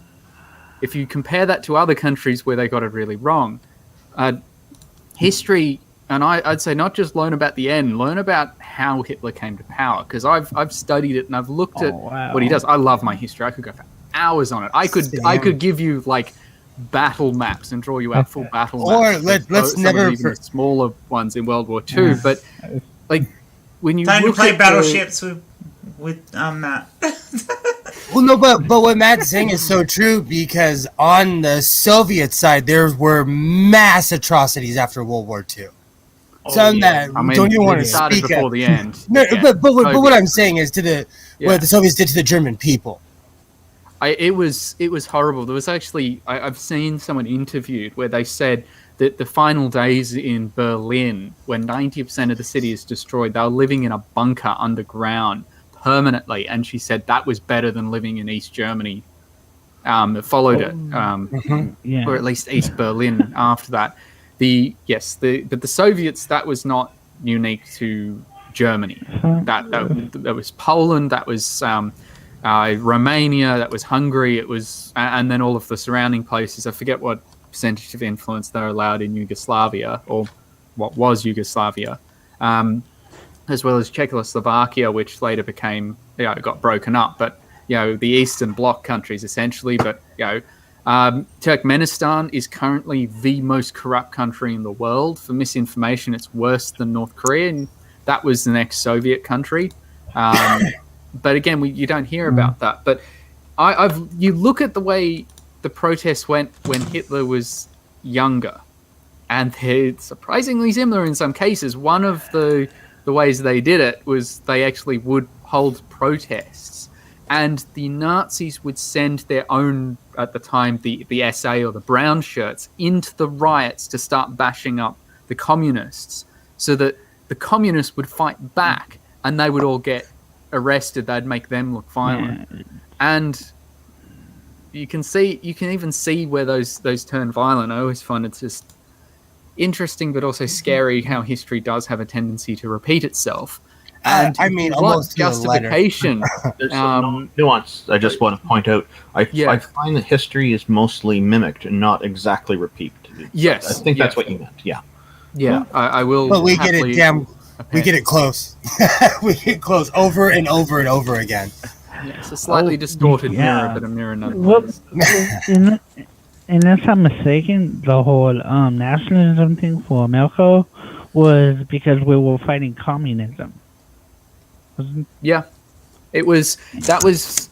Yeah, and a lot of that. I mean, it happened in America too, with the fighting communism. But in Germany, towards the end of the Weimar Republic, because the country was doing so poorly for a while, the extreme groups, got much more of a hold. They had a few years then in the middle where they were getting all their loans from America. Country was doing fine, and everyone was happy and well off. But as soon as the Great Depression hit, it went back. And so it became a fight between the extreme groups who could get a say. So if you don't educate your population properly, if you don't, provide what people need to live comfortably, then you're always going to have these problems. And Natural reactions just get worse until you get something like Hitler. Hitler was kind of a knee-jerk reaction, wasn't he? I mean, really? yeah, if you look, they only had one seat in the parliament. The Great Depression hits, and then they kind of all their talk about how bad the country was kind of looked true, and then they didn't quite get a majority, but they were the largest party, and then the Chancellor made the mistake of making Hitler. Bismarck made a mistake of making Hitler Chancellor, and the Chancellor. Well, they had to make him Chancellor. Yeah. Didn't they have to? Because they didn't have to, but Bismarck thought that if he made him Chancellor, he could control him. Yeah. You can't control. Poppin'. Yeah, I mean, he couldn't control Trump either, so. Just going to break in for a second and say, Kitty, you made it 300. Yay! Awesome. I am now looking more forward to my Technicolor lab coat. Yeah. I'm so excited. Like, I'll work on small scale. Like, my niece has some dolls. I'll make some doll clothes until I can work it out, and then do literally the full shebang. And I can put your Almost a Doctor patch on the Technicolor side, since you won't be showing that off. Yes, as long as it doesn't show through, it'll be fine. Can you let me know when you air that publicly? I want to tune in live for that at least. Oh, that'd be awesome. And share it around since I came up with the name. Yes. Yeah. And if you do make that, anyone who wants me to wear it for their live stream, if I have access to it, I will. Oh. Like, I'm so excited. Like, this is making the awkwardness of the fundraiser so worth it, because, like, I'm the kind of person that I have to, like, collaborate with my mother for gifts for my son, with my mom and sister, because, like, if I buy a present for someone, I have to do it last minute. Otherwise, I will give it to them early, because I like making people happy, and I like, giving gifts. I mean, receiving gifts is fine, but I much prefer giving them. So when it comes down to it, it's like, I literally, for my sister one year, I bought her a gift like a few months early. She ended up getting 5 birthday presents, like over a span of 5 months, because I saw something, I was like, oh, this is perfect, and I couldn't make it more than a week before I gave it to her. So I have to, like, give this stuff to other people to hold for me, otherwise I'll give it to them early. Oh, that's hilarious. That's different if you're making it, because you have to wait till you finish making it. True. And you'll be able to make more things with the new sewing machine when you get it, and the embroiderer. I'm excited. So please, anyone who hasn't donated yet, anyone who's watching this later, anyone who's in the chat now who hasn't donated, who can donate, please help Kitty out, because yes, please don't feel she you is have lovely, to, and it'd be nice if we didn't only hit 300 by the end of this stream. It'd be absolutely really cool. So even if all you can do is retweet the link for Kitty's GoFundMe, or retweet this stream even whilst we're still going, and people can hop in, or even later, so people can watch it later and know what they're supporting, know who they're supporting, and why Kitty is so special to so many of us. So I love you. we love you too. Absolutely. So I got the green screen like set up, and I actually think it looks pretty good. Like I'm kind of jealous that I don't live in a mountainous area. Like You look like gorgeous. you look like you live like in Africa in the future. Like you look like you're in Wakanda or Where's the like big it. Jaguar statue? I'm actually expecting to see the MASH 4077 helicopter go by in the back. beautiful. That's a beautiful Radar comes running out. Yeah. I'm literally just Technicolor right army before- clothes, the army uniform. And for the record, as someone who was raised Catholic, I went and saw Joseph in the Technicolor coat. Amazing show. It is. As an atheist, I can still appreciate it. Is And this the even- cartoon one? no, it's the Return it's the stage show. Oh, okay. to the beginning. And also, as an atheist, if you smoke weed and you haven't watched Jesus Christ Superstar, what's wrong with you? It's hilarious. I've played I in the went back Peter Orchestra for Jesus Christ Superstar. I went back and watched it as That an was adult, fun. and I'm like, oh, this is crud. I've played in the Pit Orchestra for Jesus Christ Superstar, and I was in the chorus for Pirates of Penzance. Awesome. So, Fuck, that was- I knew I forgot something. I forgot to send you the video of Morden Solis from Mass Effect doing the scientist Solarian. oh yeah. You're gonna do that. Shit. Like, I am horrible. Like, my brain... Okay, so in my defense, my condition, not only does it cause pain, but it also affects the limbic system. So mood, sleep, memory, like, and when you don't sleep, you know, your memory kind of goes a little bit too. Yeah. So I have a reason, but I feel bad. So I'm going to go look that up now and DM it to you. Just don't forget that. Actually, I could, Jen. Can I ask for suggestions for a video? I have a specific Yes. kind of video I want to put in, Please. but I'm not sure how to do it. So I have this old, well, it's like a few years from when I was, I'm trying to remember exactly. Maybe it's more than 10 years now. It's a small wooden ship, like a little model, and no, Randolph, I didn't buy it in a sale. Going back to his earlier joke, but it's been sitting around so long, and because of how humid it can get here in the winter, it's over the years got a bit moldy, so I don't want to keep it anymore. But it's still made of wood and fabric, so I want to get rid of it in style, and I want some very creative way to send it up in flames before we get another fire band. A Viking funeral and someone who knows how to shoot an arrow. So, I'm thinking of something more sciencey. I want to try something. Archimedes mirror rays. Greek fire. Yeah, the problem with the mirror rays is they're not very efficient. And No, I realise they're not, but you're already talking about a model here. You could have a couple of mirrors. Yeah. Normal mirrors focused would eventually set fire to it, and it would burn. Yes. It probably won't be in the water because it's one of those models with the stand. It'll top over. So instead of soaking it, I could soak it in a few chemicals too to make the flame easier. Yeah. But I'm trying to think. I could do that. I was thinking because finding like little metal ball bearings, see if I could do some kind of heated shot. I'm not exactly sure how I'd launch them after heating them, but maybe Well, I as could an try. American, if you want to obliterate it, just make it explode. Problem is, we can't even get Explosion. fireworks here. So if I did make it explode, it definitely would not be legal. So you're telling me, as almost a doctor, you can't go under your sink and make something explode? That's Why- not what why I said. not I said it would be illegal. Why not Okay, some? sorry, I didn't hear the last part. Why not some form of practical demonstration of Schrodinger's cat? Using a radioactive isotope that decays, that sets off a trigger that blows it up. So you're basically waiting for the isotopes to decay, and then it blows up. So how illegal? Like 6 months? I don't actually know. I haven't tried it. I mean, I actually do have a story from first year with someone in our cohort. Now I'm not sure if I should say it, but let's just... Yeah, You're not no naming names. people. Wasn't me. No, it definitely wasn't me. I didn't do this. Did try making gun cotton in one of the labs. wow. And yeah, not much. It's like magician's flash paper, so as far as they go, it's not that dangerous. But let's just say they didn't use proper cotton. They used a synthetic polymer, and the whole thing just went up in nice big bubbly brown gas.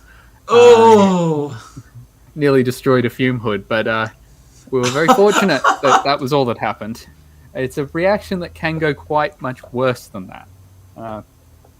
Again, I don't even remember who it was, and I don't even remember how they got, like, how it wasn't noticed by any staff, but maybe it was. I don't know what happened, but I do remember the fume hoods. I just saw this happening, and for some reason I was the first to react. I just grabbed their screen and slammed it down to keep the screen, and the thing's just full of brown gas.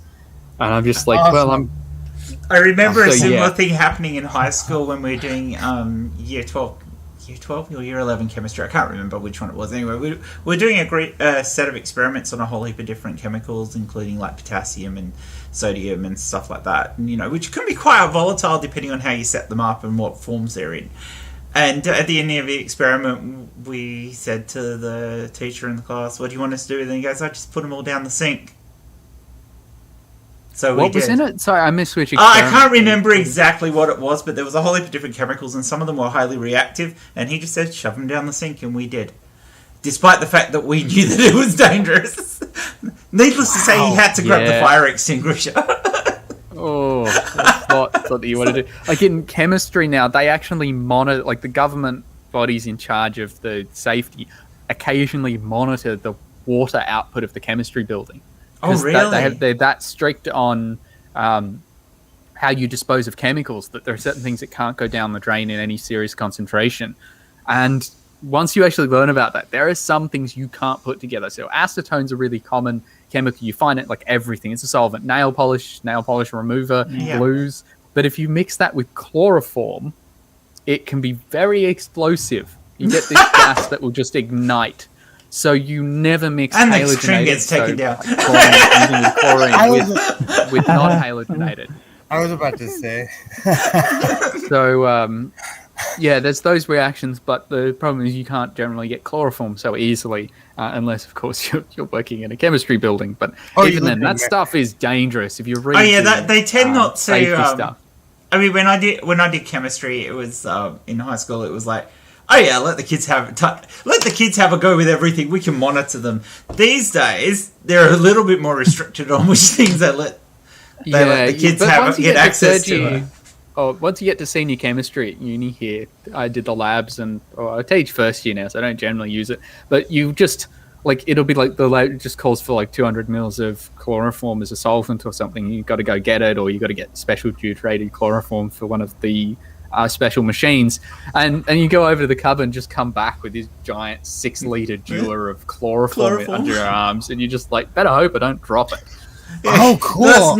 Let's knock everyone else out in the building and maybe kill a few people. I have a mate who did that to another friend with a small beaker of chloroform, and he goes, "Does this smell like chloroform to you?" And his mate in the lab took a sniff. I'm just like, you don't know. You're in a lab. Don't sniff anything, and also don't. Don't do that. We have another song. PSA, please don't. Dumb ways to die. So, Matt, real quick. Do you want a rainbow fabric like this one? Or there's another one that it is like rainbow on black, but it's like heartbeats with all the rainbow colors. Ooh. I like that one. Although it's weird because the green's not showing on the green screen. Yeah. Similar when I had. Oh, like your nails. That is awesome. I do like that idea. That'd be definitely, if you ever do a stream and you have made that for me, I'm happy. I'll cover the cost of any materials for it, and I will wear it every stream that is requested of me, as long as I can, because sometimes I'll be at home or here. Well, I'll probably be here actually at uni, and I won't always be here. Yeah. In America, we can buy all kinds of chemicals. We can buy thermite, chloroform, and all kinds of fun stuff. I love thermite. Because I was looking up to see if it's legal, because it's fun to shoot because it causes a huge explosion when you shoot it. Which one? Thermite. Oh yeah. To be fair, if you've got the right tools, you can make your own thermite. Thermite's not hard to make. Yeah, they sell it at Walmart. I was shocked. Yeah, Australia is actually fairly strict. If you look at the main chemicals you need for explosives, they're actually fairly heavily restricted, and if they're not, you end up on a watch list if you purchase them. Okay, so same here, and I'm like being braggy and jokey, but I actually know somebody that the FBI came to their house because they bought too much hydrogen peroxide. So in America, if you look suspicious and you do something dumb, they'll follow you home. They'll do that here, but again, because most of my knowledge actually comes from chemistry. Okay. I've never had problems because, but I will always get checked at airports. I'm always like, excuse me, can you just step over here for this random explosives check? And I'm like, you do realize this is a second time today. It's always random, but my name is always selected out somehow, and they take one look at me and they're like, "You come here." It's never for drugs, always explosives. I was thinking about getting clear luggage because when I travel, I really have nothing to hide. Just have a giant sex toy in the suitcase as well. Clear luggage. So I actually have a friend, and she was a dominatrix. And after a while, how did we get there? she felt like the airport people were just kind of shaming her. They'd always put her bag out on the table. She traveled all around the country, so after a while, you get to know every shift at every airport because you're going to the same place over and over. So it happens in America. Do you really need these fluffy handcuffs? What's this whip for? Well, they have a whole list now of things. You can't even bring water on a plane, They don't mess around here. Yeah, your TSA is crazy. I had to go through LAX a couple of times, so that was. Yeah. You go through the body scanners? Yeah, I've had the full body scanners a few times. I've been pulled over at Sydney Airport for them, but they only do it selectively. Like, they won't do it to everyone. And I've also been pulled over at Thailand, when I went through... I forget what the main airport in Bangkok is. But yeah, I always get checked. For some reason, like 80% of the time, I'm going to get extra checks. I'm not sure. If you get checked once, you get on those lists, then you'll always be checked. So it must be the first time is most likely where... Think back to that. What happened there? I was at high school going on a history tour. And you got checked. Yeah. As a kid! So I actually have a funny story about that. Sky Harbor International Airport in Phoenix, Arizona, like 2 weeks after September 11th, I had a giant afro, and instead of doing my hair, I would put a shirt on my head and tie the arms back, and I would tuck the shirt in. That's how it looked like, Not even thinking about it, So I get on a plane with my ex-girlfriend, and the National Guard comes on. And I see them walking on, and I'm like, "Oh shit! I know this is for me," because I'm the only brown guy on the entire plane, And keep in mind, I was like 19, so I was a lot more cocky, and I could still back it up just as much then as I could now. But I was a lot more cocky, and the National Guard they took one look at me, and they were like, "All right, look, you're gonna get off this plane. You're either going to go kicking and screaming or you can walk off with your pride." I looked him dead in the eyes. I said kicking, and I didn't get to finish screaming. And they just like, "All right." And they grabbed me, and I'm like, "I'm an American." And, to respect, I give mad respect to the National Guard because they didn't take the shirt off of my head. And when they proved that I was an American, they gave me 2 free flights to anywhere in America as long as I didn't go on CNN. So Fox News it is then. Back then, everything was news after September 11th. Everything was news, and at the airports, people didn't know what was going on. We had the National Guard there with military-grade weapons. It was no joke. So I'm lucky I didn't get shot or worse.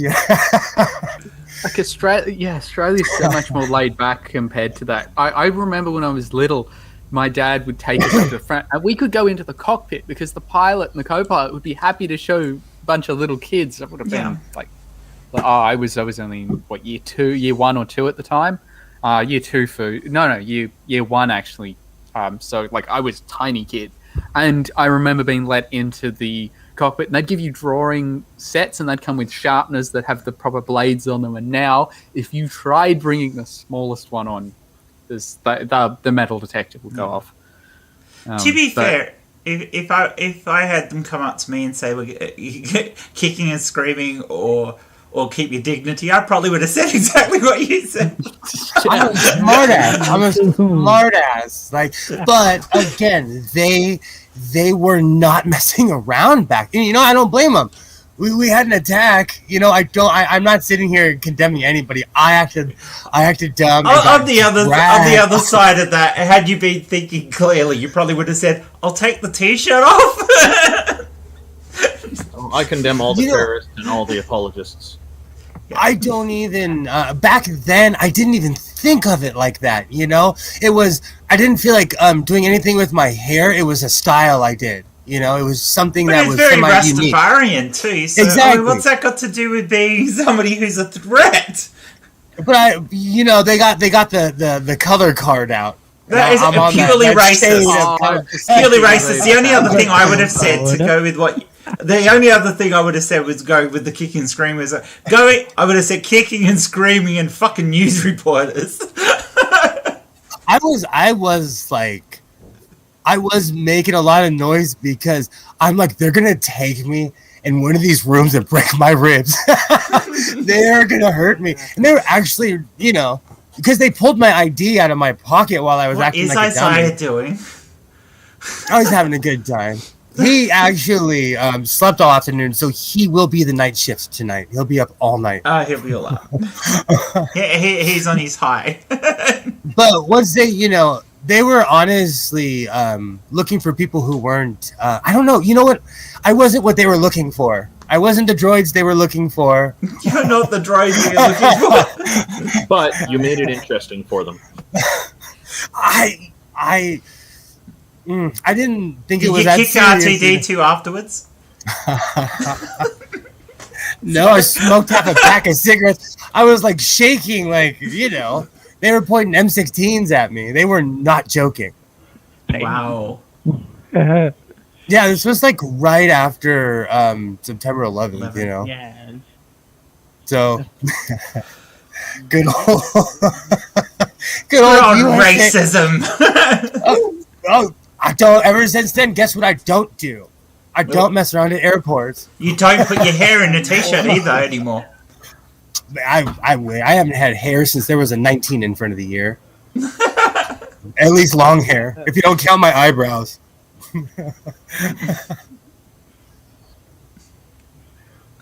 No, but that's a lesson, kids. Don't act like an idiot at airports, and you won't get dragged off. Kicking and screaming. Hi, Jack. How are you?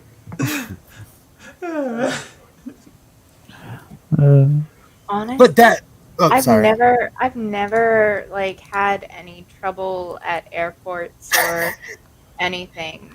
But not gonna lie, even I don't even know how scary it is to be a person who doesn't look like I do interacting in the world. If I get pulled over, my fucking heart is in my throat, even if I didn't do anything wrong, because it's scary. I am even more afraid if it's more than just me in the car. If it's my son, he's on the spectrum, that could go badly. If my partner's there, person of color, that could go badly. It terrifies the shit out of me. And I don't know. You kicking and screaming. How did you find the balls to say that? Bravery and stupidity are on the same side of the same coin. I can take a punch, so I think I'm tough, but no one can block an M16. And even back then, it wasn't real to me. like everything that was going on was kind of surreal, you know. And because I'm from the burbs, I was like, I'm not one of them, but people looked at me like I was, and I didn't even realize it because the world had changed instantly, and I was still in my la-di-da, I'm a kid, you know. I was just a dumb kid, just a dumb kid, you know. And nowadays, I'd be like, oh, I'll get right off this plane. I'm too old. I got a bad knee. Like, you know, like... I got a gammy knee. Please don't hurt me. No, I'll get right off. one time I got pulled over, and the road that I was on, the speed limit was 45, and then it jumped up to 50. And so, like, you know, I'm going along, and I see a cop, you know, like, well, first there's like a like, they turn their spotlight on me, and I was like, that's weird. And then they turn the lights on, and I'm like, oh, they must be pulling someone over. But then I'm like, oh, wait, you mean me? Okay. So, like, I pulled over, and he was like, do you know how fast you were going? And I was like, 45. And he was like, you were doing 47. And I was like, the speed limit's 45. And then it just jumped up to 50 right there, like, before you pulled me over. He's like, yeah, well, I saw you coming up this other road, and you were doing, you know, and you were blah, blah, blah. And I was like, yeah, the speed limit's 45 on that road, too. Like, I literally, like, wasn't actually speeding. And, like, the cops in the area, like, have a bad habit, at least of that area, of doing that. I had another friend who had a similar complexion to myself, and he got into the argument with the cop because the cop was like, you're speeding. And he was like, no, I'm doing the speed limit. Well, the speed limit on X road is this. And he's like, dude, that's the next road over. We're on this road. The cop goes and he checks the sign, gets back in his car, and just drives away. Well, it's also quota. Cops, so some cops also have quotas, so they'll just do it for no reason sometimes because they need to meet quota. Oh, it's bad here. It's so bad here in Los Angeles. It's the only reason it's not entrapment is because when they're sitting in California, even if they're hiding, they have to have their lights on. See, and this is putting that's capitalism mixed in with policing, which is unethical in my view. Yeah. We don't have a quota system here in Canada; it's illegal. So it's just I don't believe we have one. But I've been pulled over for a breath test 12 times in the last year. Oh, wow! Just over a year now. That's Because insane. they liked setting up at the same place every couple of weeks. So it's roughly every 10 days, but of course they tried to keep it random at the same time. And last year, early in COVID, when I started going back to uni, a lot of people were still working at home. So I was coming in a bit later and I could avoid most of the traffic. So I was coming at the same time and passing through the same place because, you know, take the same route. And they loved setting up the RBTs there, and I got pulled over so many times. By the end of it, I'd just be like, this is like my 8th or 9th go or 10th or whatever we got to. And they'd just smile and wave you on. Most of them were so friendly. First time, though, the guy pulls me over. He looks down, and he's just like, license, please. And so I'm fumbling with the license, and I hand it to him. Anything to drink, sir? No. Because, like, I don't even like getting into the car if I've had a drink. Like, nothing if I'm getting into a car. If I were driving a car, that is. So, and he's like, all right, count to 10. I'm like, sorry, what? Count to 10. And I'm like, was that 5 or 10? Because sometimes they'll ask you to count to 5, sometimes they ask you to count to 10. And I didn't hear him. He's like, I said 10. Okay. So he said, I counted to 10, and he's just looking at it. And I hadn't drunk anything, but I'm still so nervous. As you do, because yeah. And he's just looking at it, goes, when was the last time you had something to drink? I was like, and I'm trying to do the calculation in my head as how many days did it go, and I just ended up going, it was a few days. And he just looks down, and he looks back at me, down, all right, off you go. It was just a few moments, but I was just like, why would you need to ask when I had the last drink? And he was like looking as though there was something on the machine, and I hadn't had any. What have I had at that point? Yeah. I got stopped with an impaired driver check one time in a city here called New Westminster, And the officer asked me, "Have you got any donuts?" And I said, "No, I don't drunk and drive." And then he laughed and said, "Get out of here." Here we have checkpoints, and these dickheads stand there with pencils and teddy bears. I'm not kidding you. So if you pass the checkpoint, you have actual sheriffs handing you pencils and teddy bears. It's the oddest thing, and they'll create a 3-mile traffic jam just to stop every single car. That's Wow. Do you get Weird, to keep but the pencils cute. and teddy bears, or do you have to give them back? We have weird laws here that protect our citizens, so the cops, they can't be obvious, but they are obvious. So they can't have a checkpoint without putting it like online. So they have to say like tonight at 7 we're having a checkpoint on such and such street, because we have laws that protect citizens here. And technically they're not even supposed to have checkpoints, but they call it like a care point or a sane point or some BS where they can stop every car. They can Yeah. just set them up here. Yeah, they just set them do up. all the time. So the teddy bears are to show that they care. What are the pencils for? It says LA County Anal Sheriff's. probing. Yeah. Yeah, depends where the pencil goes. If you're a good boy, they just hand it to you. So you can save money on school supplies. I got Sleep it. well at night.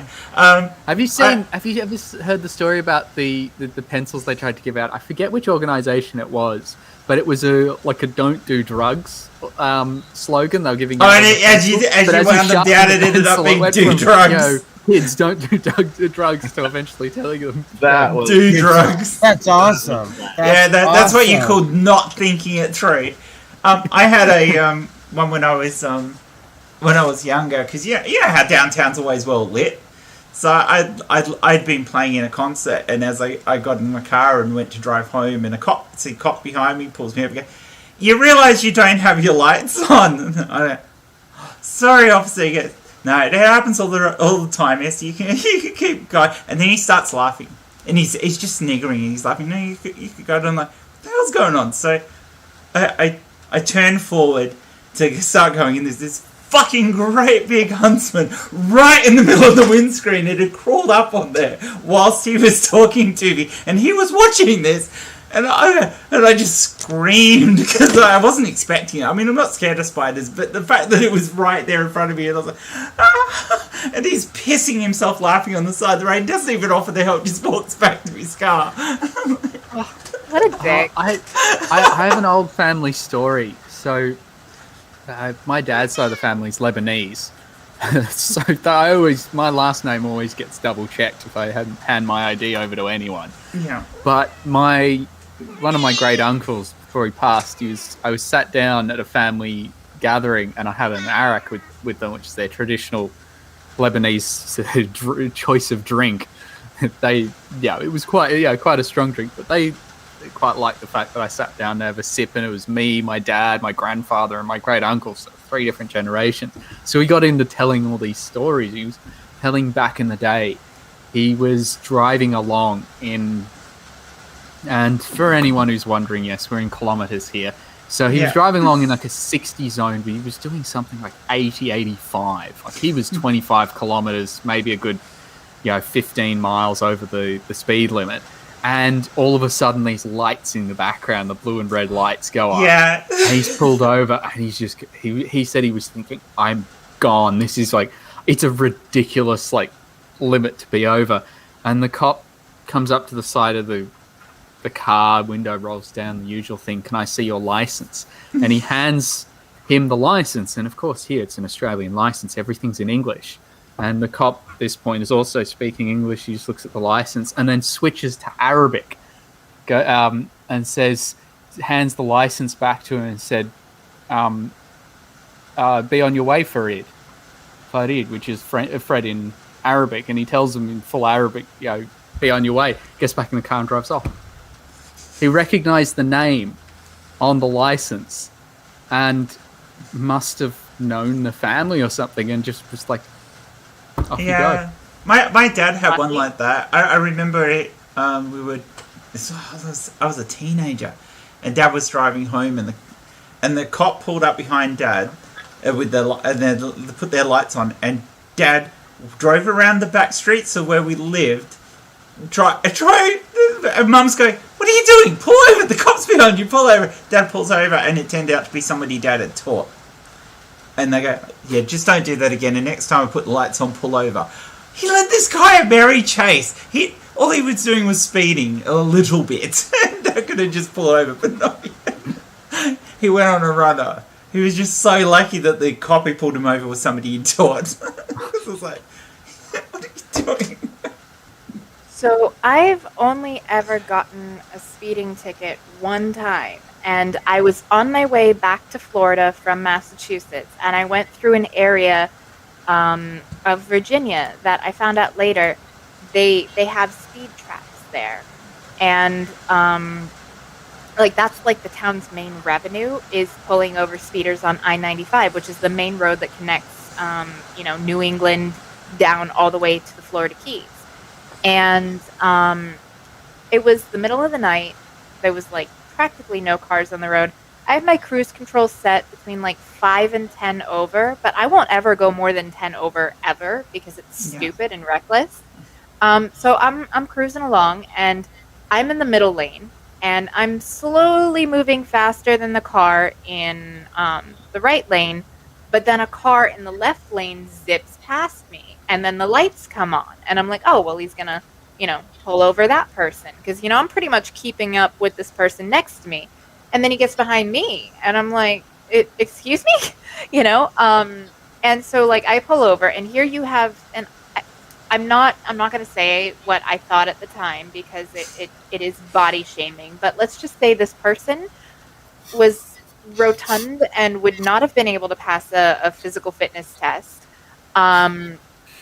And so he gets out, and he said that he clocked me doing 20 miles an hour over, or sorry, 19 miles an hour over, one shy of the law where it's take your license away. And my car had Florida plates. The car that zipped past had Virginia plates. And they have a habit of doing that, where if there is a car going faster, they will tag the Virginia car, but then attribute it to somebody else. And so, I got the ticket, and of course he pulls off to go over to the fucking 24-hour donut shop. And I'm not even kidding. He straight up did after he got the ticket written. And so I go home, and I finished driving home, and it was about halfway through my journey, Virginia is about the halfway point. And so I get home, and I go and I look at it, and I'm like, well, shit, the fine was $185. Now, this is back in 2007 when gas was $4 a gallon here, over $4 a gallon. I literally would have paid more in gas, not even counting a hotel room, to go up there and try to fight the ticket than to just pay it. And I looked it up online. That's what they do. They target people that are out of state because they know that their tickets are priced in such a way that you'll just pay it because it's cheaper than getting a hotel room for at least one night, spending the gas to get up there and, back. And there's always the chance that the judge will be an asshole and be like, nope, sorry, you can't prove that there was somebody else there, that actually clocked at the speed. So it's shitty, and I hate that they do that. It adds more animosity between, the public, the community that the cops are supposed to protect and serve. That's what they're protect, there serve, for. and fundraise. That's what it is.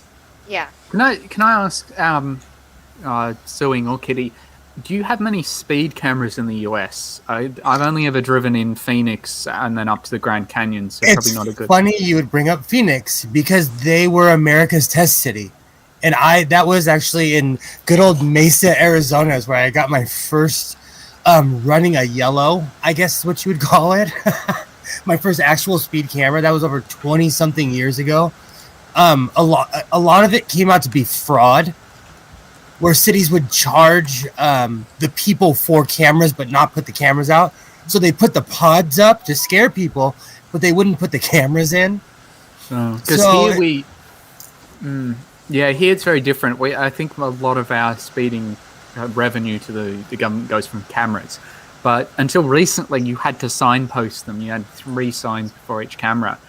But what they've done recently, I don't know if it's the same for Jen in Perth, but here in New South Wales, particularly in Sydney, they've now got new cameras. They look like they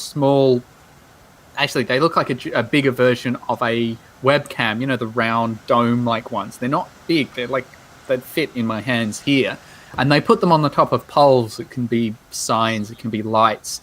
And they can move, they can swivel, and they're to look for people on their phones. And we have had a big problem here, particularly in Sydney, with drivers on their phone. The number of people that, they don't move at lights and they're the 4th car back, or they'll crash because they're texting at the same time. So I can understand why they've done it. But somehow, almost overnight, they rolled them out, and a 20-minute journey, you will see nearly 15 of these things. They're every few hundred meters. And they have even caught some woman eating a Magnum because it triggered the camera because it thought it was a phone. But I saw that on Inside Edition or something like that. I saw that story. But they're everywhere. I remember I was driving back from uni with one of my friends. Before our lockdown, we were working in that office, and we were driving. And I was just pointing out all these cameras, and every minute or so, it was like, "There's another one. There's another one." There's the lights, there, 1, 2, it's like 4 lights in a row where they're sitting on top of them. That's crazy. They don't do speed. They can't do speed. They're just looking for phones. Sorry, no, it took me a second. Now, you're talking about the ice cream, right? Yeah. Because when you first said eating a Magnum, my brain went somewhere else. I forget that, we have them America, here, but it's quite common to own an actual metal version of a Magnum. Yeah. So, sorry. In Australia, yes, I know they're called Magnums, but nobody owns them. And condoms, too. Condoms are called Magnums. Well, I mean, you'd probably still get a ticket for that. I mean, last I checked, gotta keep an eye on the road. No, so here we don't have speeding cameras per se, but most of the red lights, especially at larger intersections, like side roads not so much, but at main intersections, they'll have red light cameras that will, trigger if, you run the light or what have you. But there are stretches of the highway where airplanes or drones actually check you for speeding. Oh, actually we have that cameras. too. Well, no, there are drones that will do it here too. In Perth, we have I haven't seen drones in Sydney. Maybe they're out, but I'm generally very careful with that. But I have. There are also permanent cameras in some areas as well. Do you have those, Matt? We have them everywhere. Permanent cameras ones. are everywhere. Yeah, fixed we have ones. But we also now have ones, a company. There's now a company, and I don't know what it's called, that the government has hired out to have these cars that are essentially the mobile version of it. So they're like a ute with a canvas over the back, and it's got a camera in it that watches. So they just go and they park it somewhere and just scan all the cars. There's rules now with the cameras that are put out here that they have to be they have to have somebody who's with them. They can't just set them up. Yeah, I think they have a similar thing here, but they can just drive those cars and put them anywhere. But I'm normally really careful. Them here. They're like I'm just fearful with the canvas backs. Yeah. I'll just accidentally go over by a couple of kilometers and get done for 2 kilometers over the speed limit or something. But it's always been a bit back and forward. Most of the time, almost everyone here I know who's got a speeding ticket in Sydney, it's not been from an actual cop. It's been from a camera. And you just get a letter in the mail. I drive like a crazy person, so when I get pulled over, I know it's not because of my race. I know it's not because of my plates. I know it's because I'm driving like an idiot.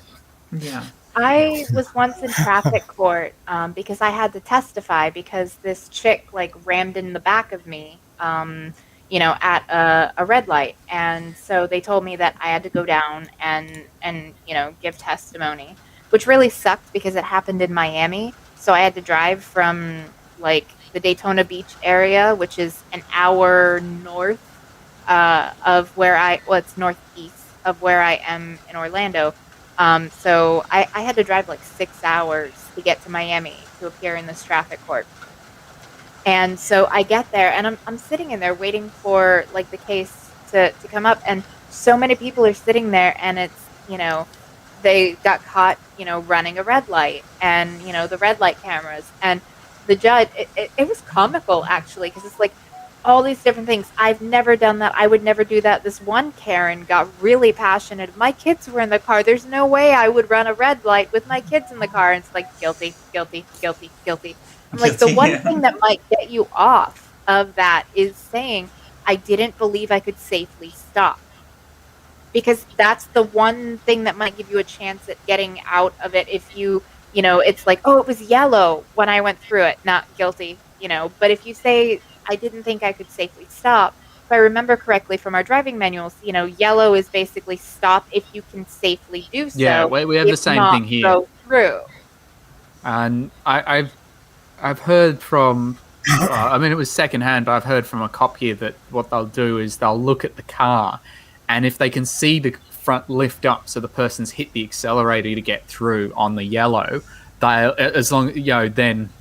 then they'll get them. But if they're cruising and they're very close to it when it goes yellow, it's fine. But yeah, it's that stop if you can. But our red light cameras won't do that. They won't get you on the yellow. Our red light cameras, it needs to be 0.3 seconds after the light's gone red, and they do 2 flashes, so they take 2 photos. So they need to actually show you moving. Ours take about 5 or 6. It's really strange at night to see the popping going off from It's all like the different lightning. angles. Right.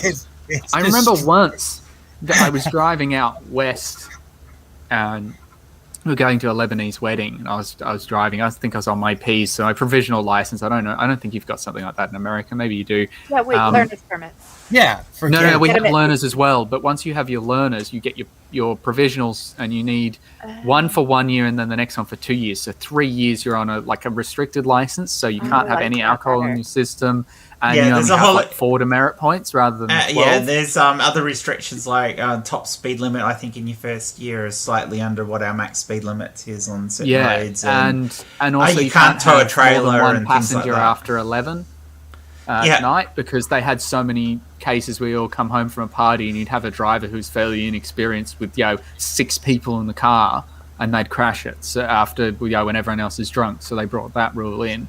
So I think that's only in the California- first year, though, isn't it? That one, Matt. think so. Yeah. The red same piece with was called same a with towing P1. a trailer.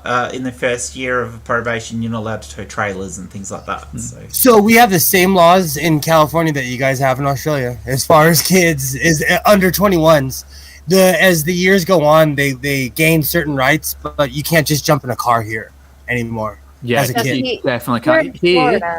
Here to get your license, you need 120 hours of experience before you can drive on your own. It's almost the same in California. It's almost the same. Yeah. Now, I'm not sure here- it needs to be. Oh, sorry, Kitty. No, it's okay.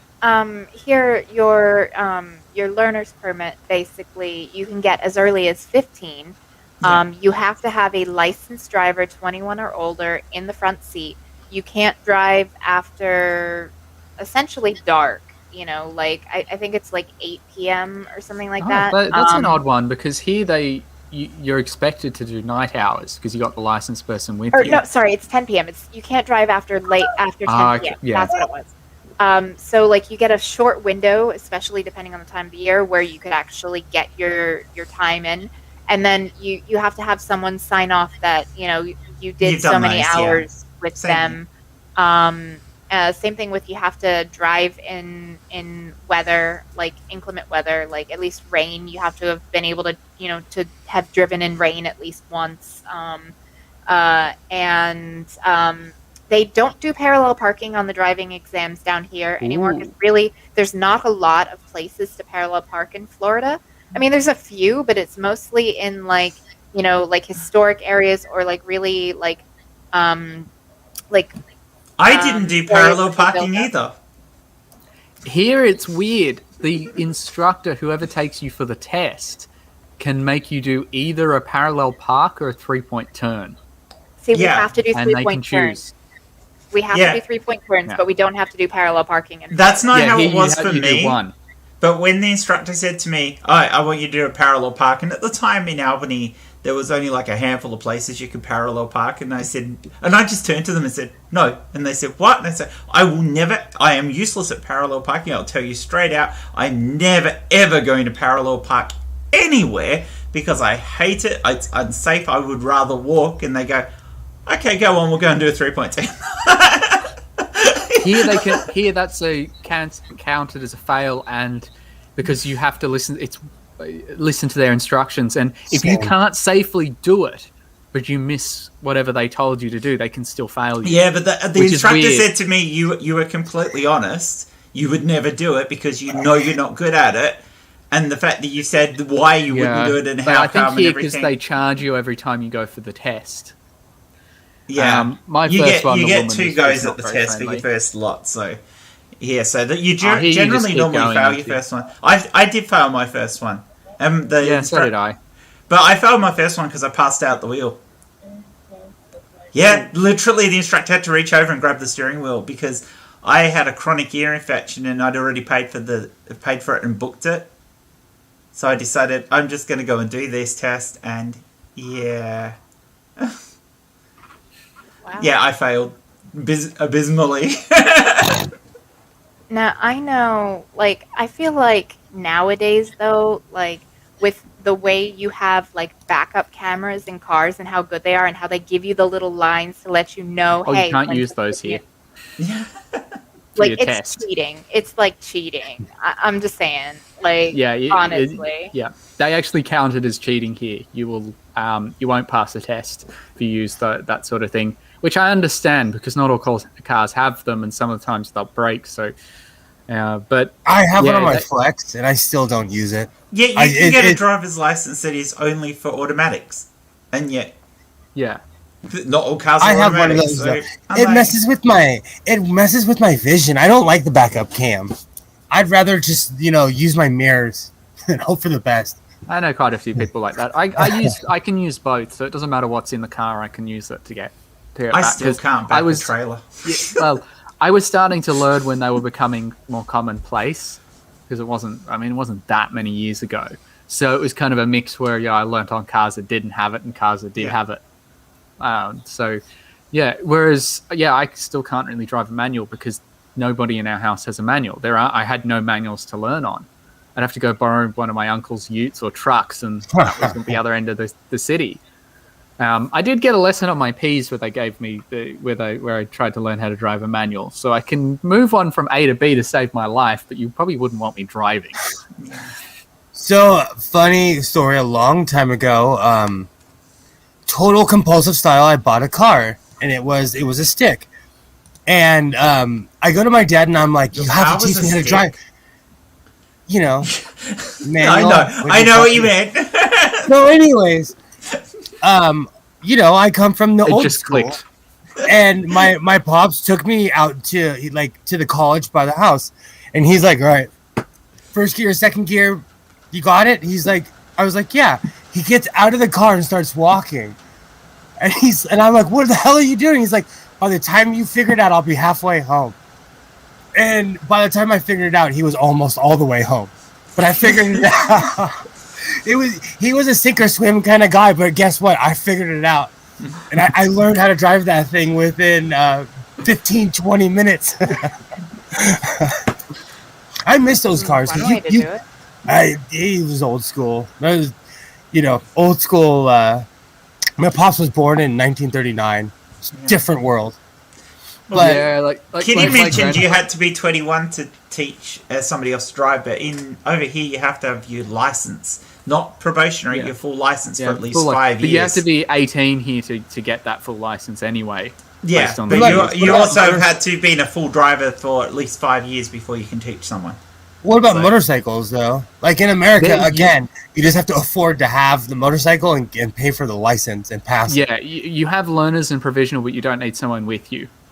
Yeah. So you get some restrictions, but obviously you can't expect someone to have someone on the motorbike the whole time. Yeah. But it's a similar. You got to pay a test. Go for a test. I've quite a few people I know have motorcycle licenses, which is weird because there's not that many bikes in Australia. Oddly enough, you have to have that separate from your normal car driver's license. So a person who's got a car license cannot ride a motorbike on the road without going and getting. It's understandable. They're very different. Oh, same. You have to have a motorcycle license and a car license. Yeah. But it's interesting how the laws, but. Yeah, it's a lot of hours. lot of hours here to get you, and a lot of years to be able to. Like you were saying, though, even when I was in high school, it was not rare for a high school kid to crash his car around a pole, or something. Yeah. You know, it's not rare at all. We have this thing. It's called every 60 seconds, and it makes me laugh now because it's a good way to scare teenagers. But it basically says in Los Angeles, on the weekend, a kid under 18 dies from drunk driving every 60 seconds. Oh wow, that's insane! And that's a lot of people.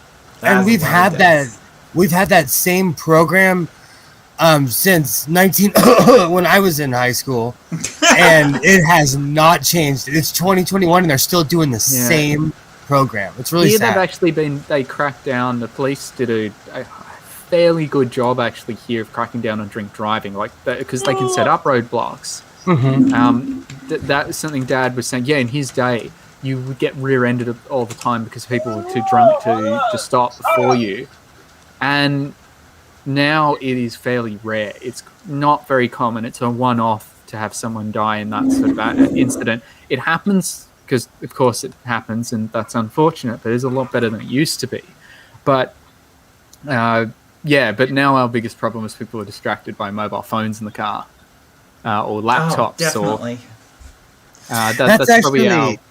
It's a pet peeve of mine because where I'm from, we've had an anti-phone law for a while. So when I go to other states, I instantly notice somebody on their cell phone because it's legal. I don't even know if it's legal in Nevada or Arizona anymore, but people act like it is. And here in California, you will get a heavy fine. Our fines start at $1,100 because they want to. As I said, we put up all those cameras to spot them, and they're everywhere. I'm impressed with how many they managed to make and put up without anyone noticing. Can I ask you a question? Do you think that's a good or a bad thing? I don't even know anymore because people are such bad drivers here. I don't even know. I think the fact of how many people I've seen that drive with their phone out, and it's kind of like, seriously, it's the same as being like having a BAC of 0.2.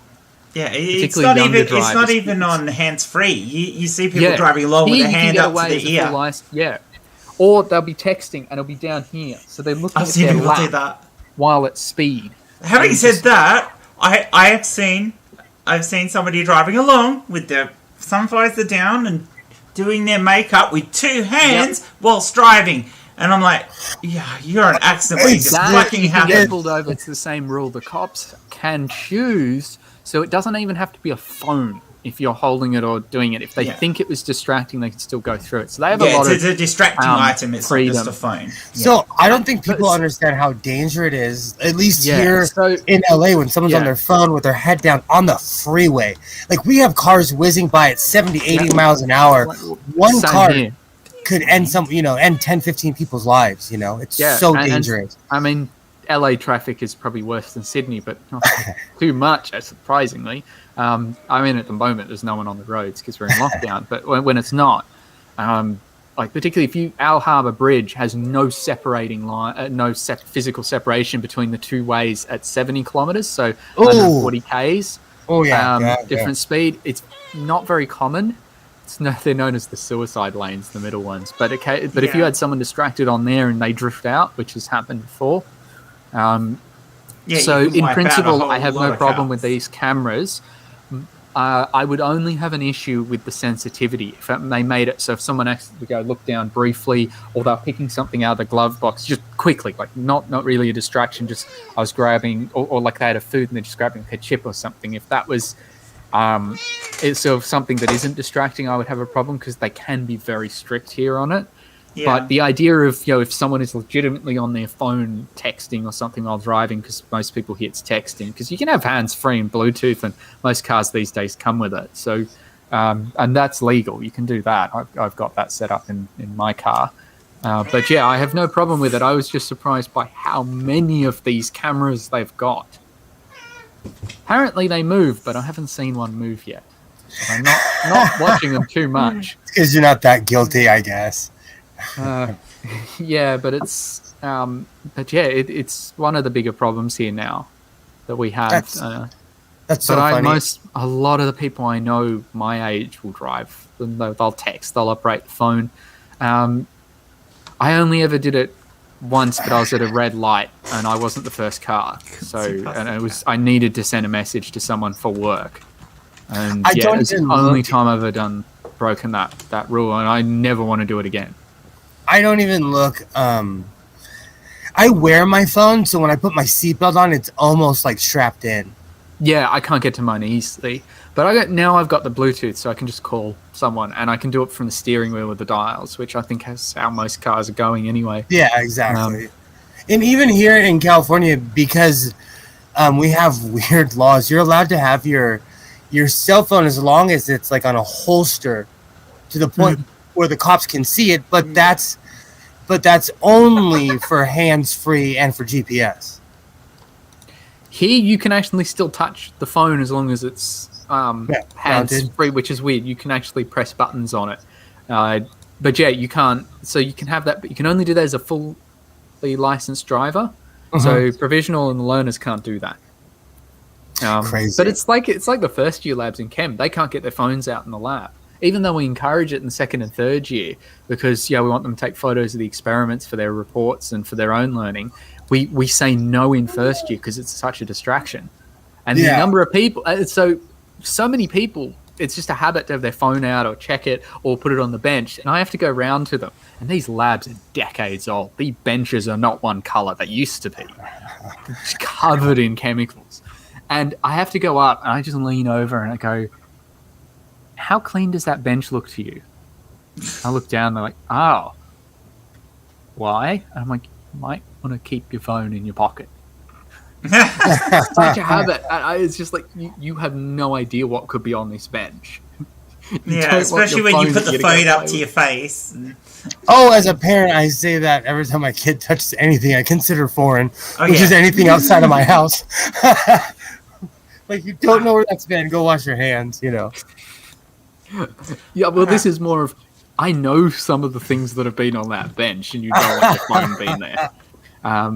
I'd actually be more worried in third year labs because that's where the chemicals, like chloroform, and I've had some chemicals that I've played with, like thiols, which are sulfur ones. They stink.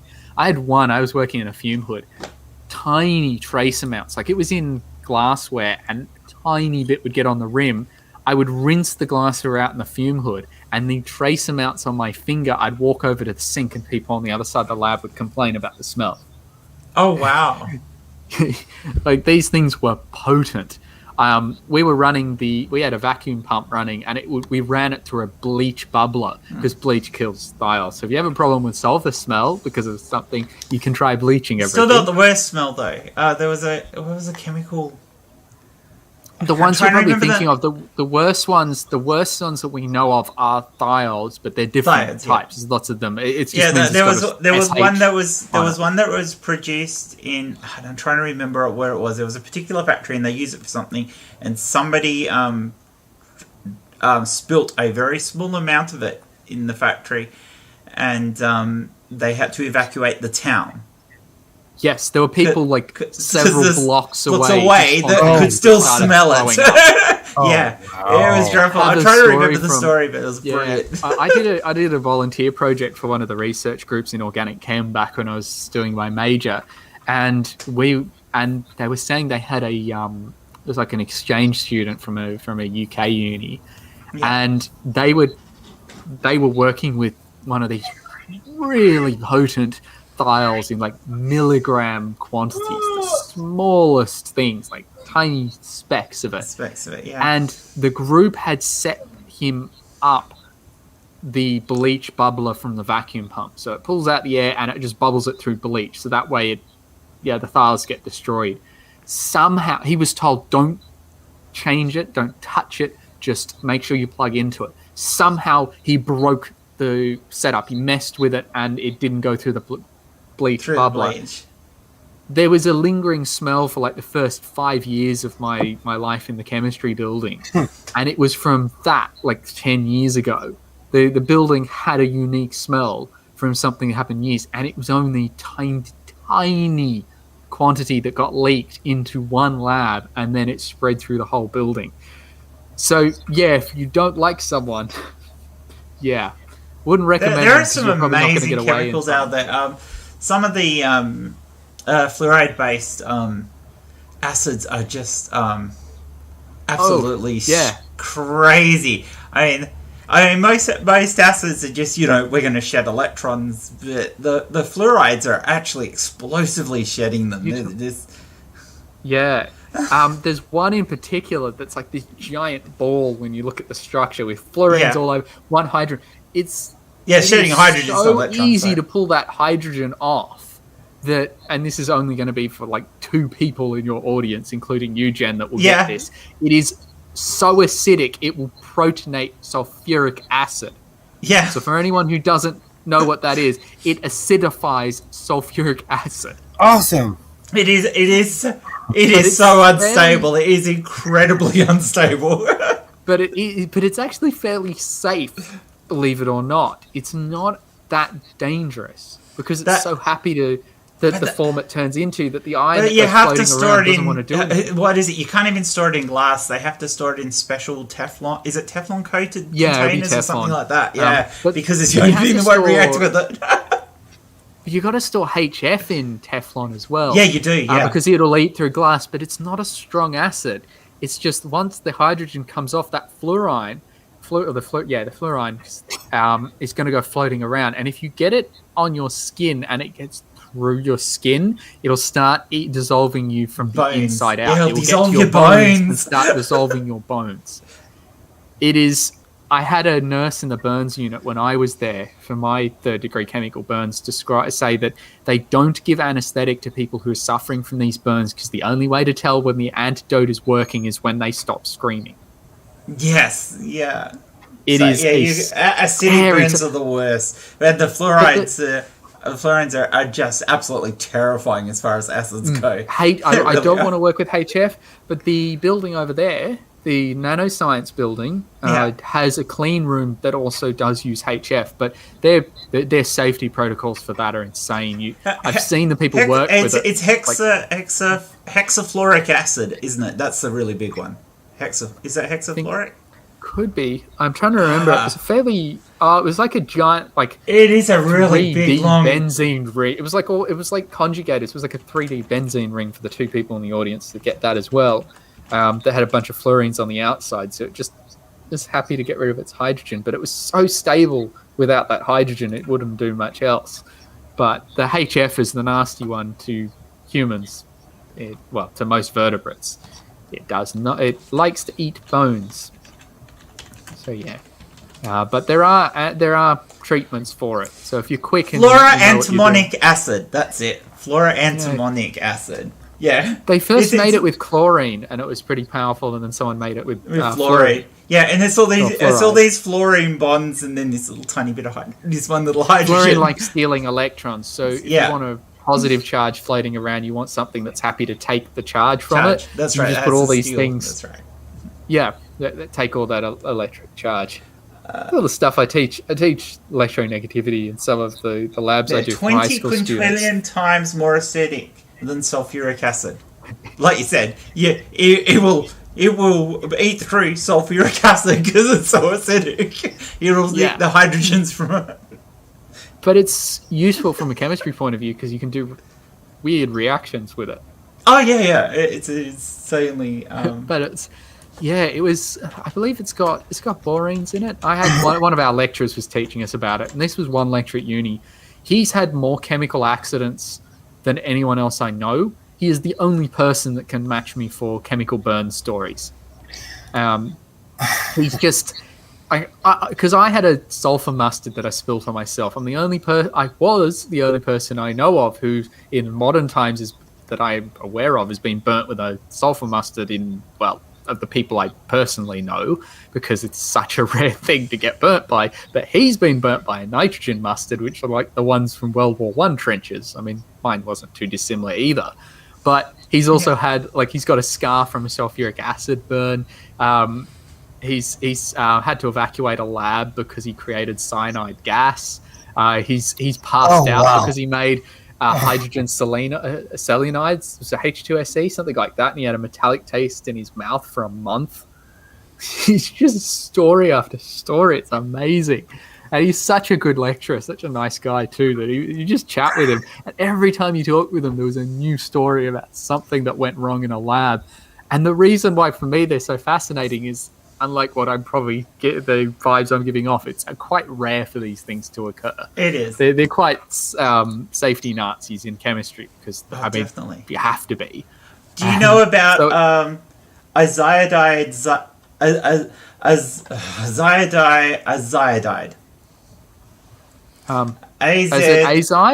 AZIDO. Azide. Yeah.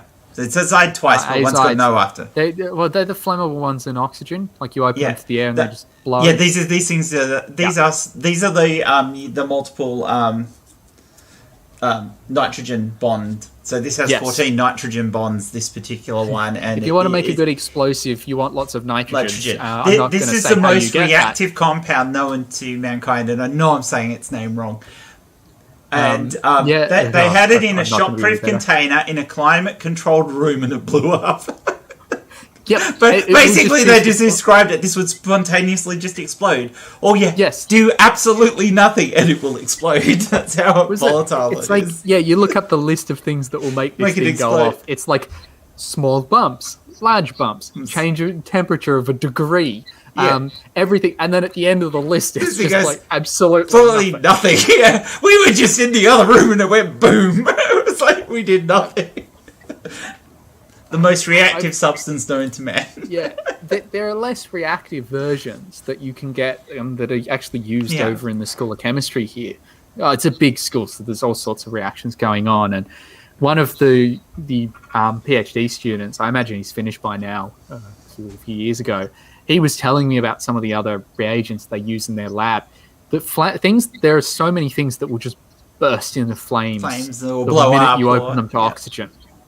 So they store them in these jars. It's a very particular way of doing it, where you store them in a jar that looks like it has a bottle cap on the top of it, but in the middle of the bottle cap there's a small hole with like cardboard or cork, and you stick a needle through and draw it out into the needle so it never hits oxygen, and then you can inject that directly into a container full of nitrogen gas instead, so it never gets into contact with the air.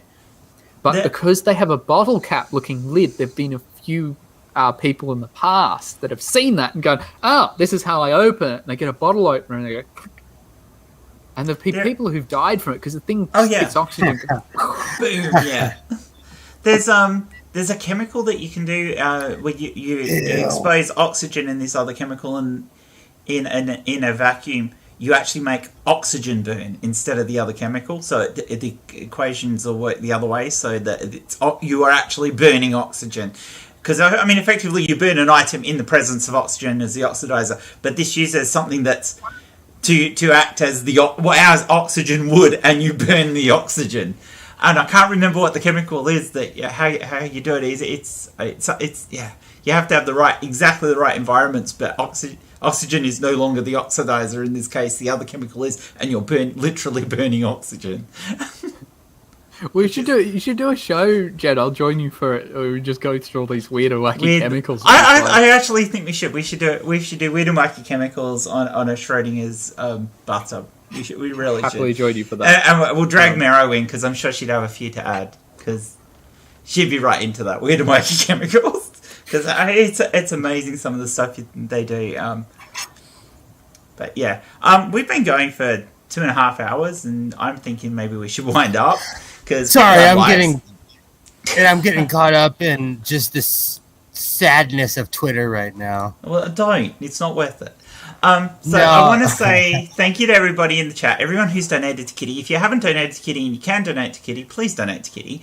The link is down in the description.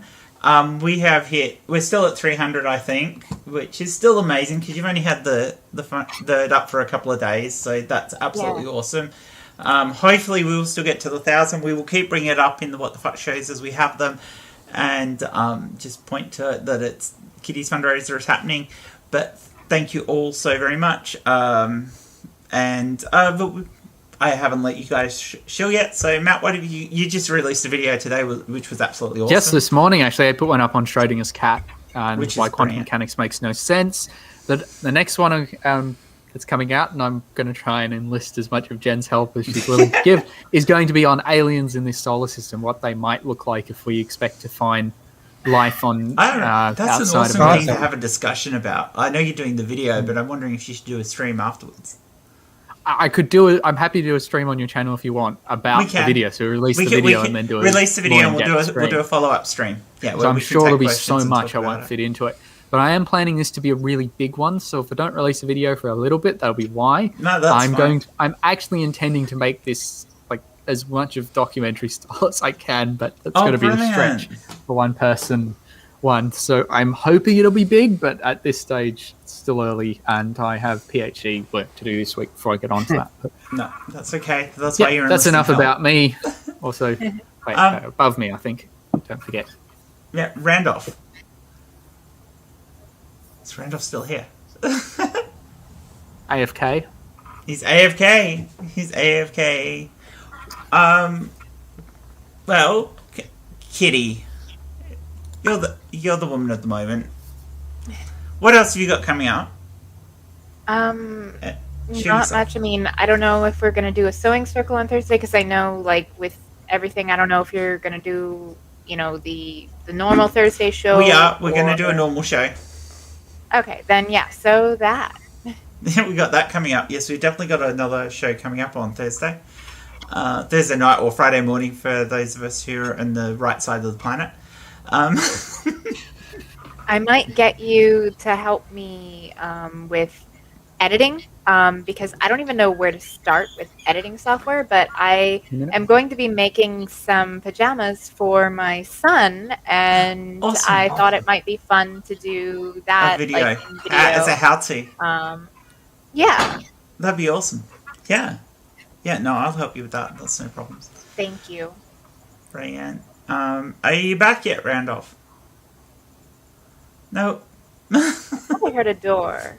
Yeah, But I it thought I looked did like too. That was mine. Sorry, Oh, my okay. supervisor's just poking his head in to let me know he's left the laser on.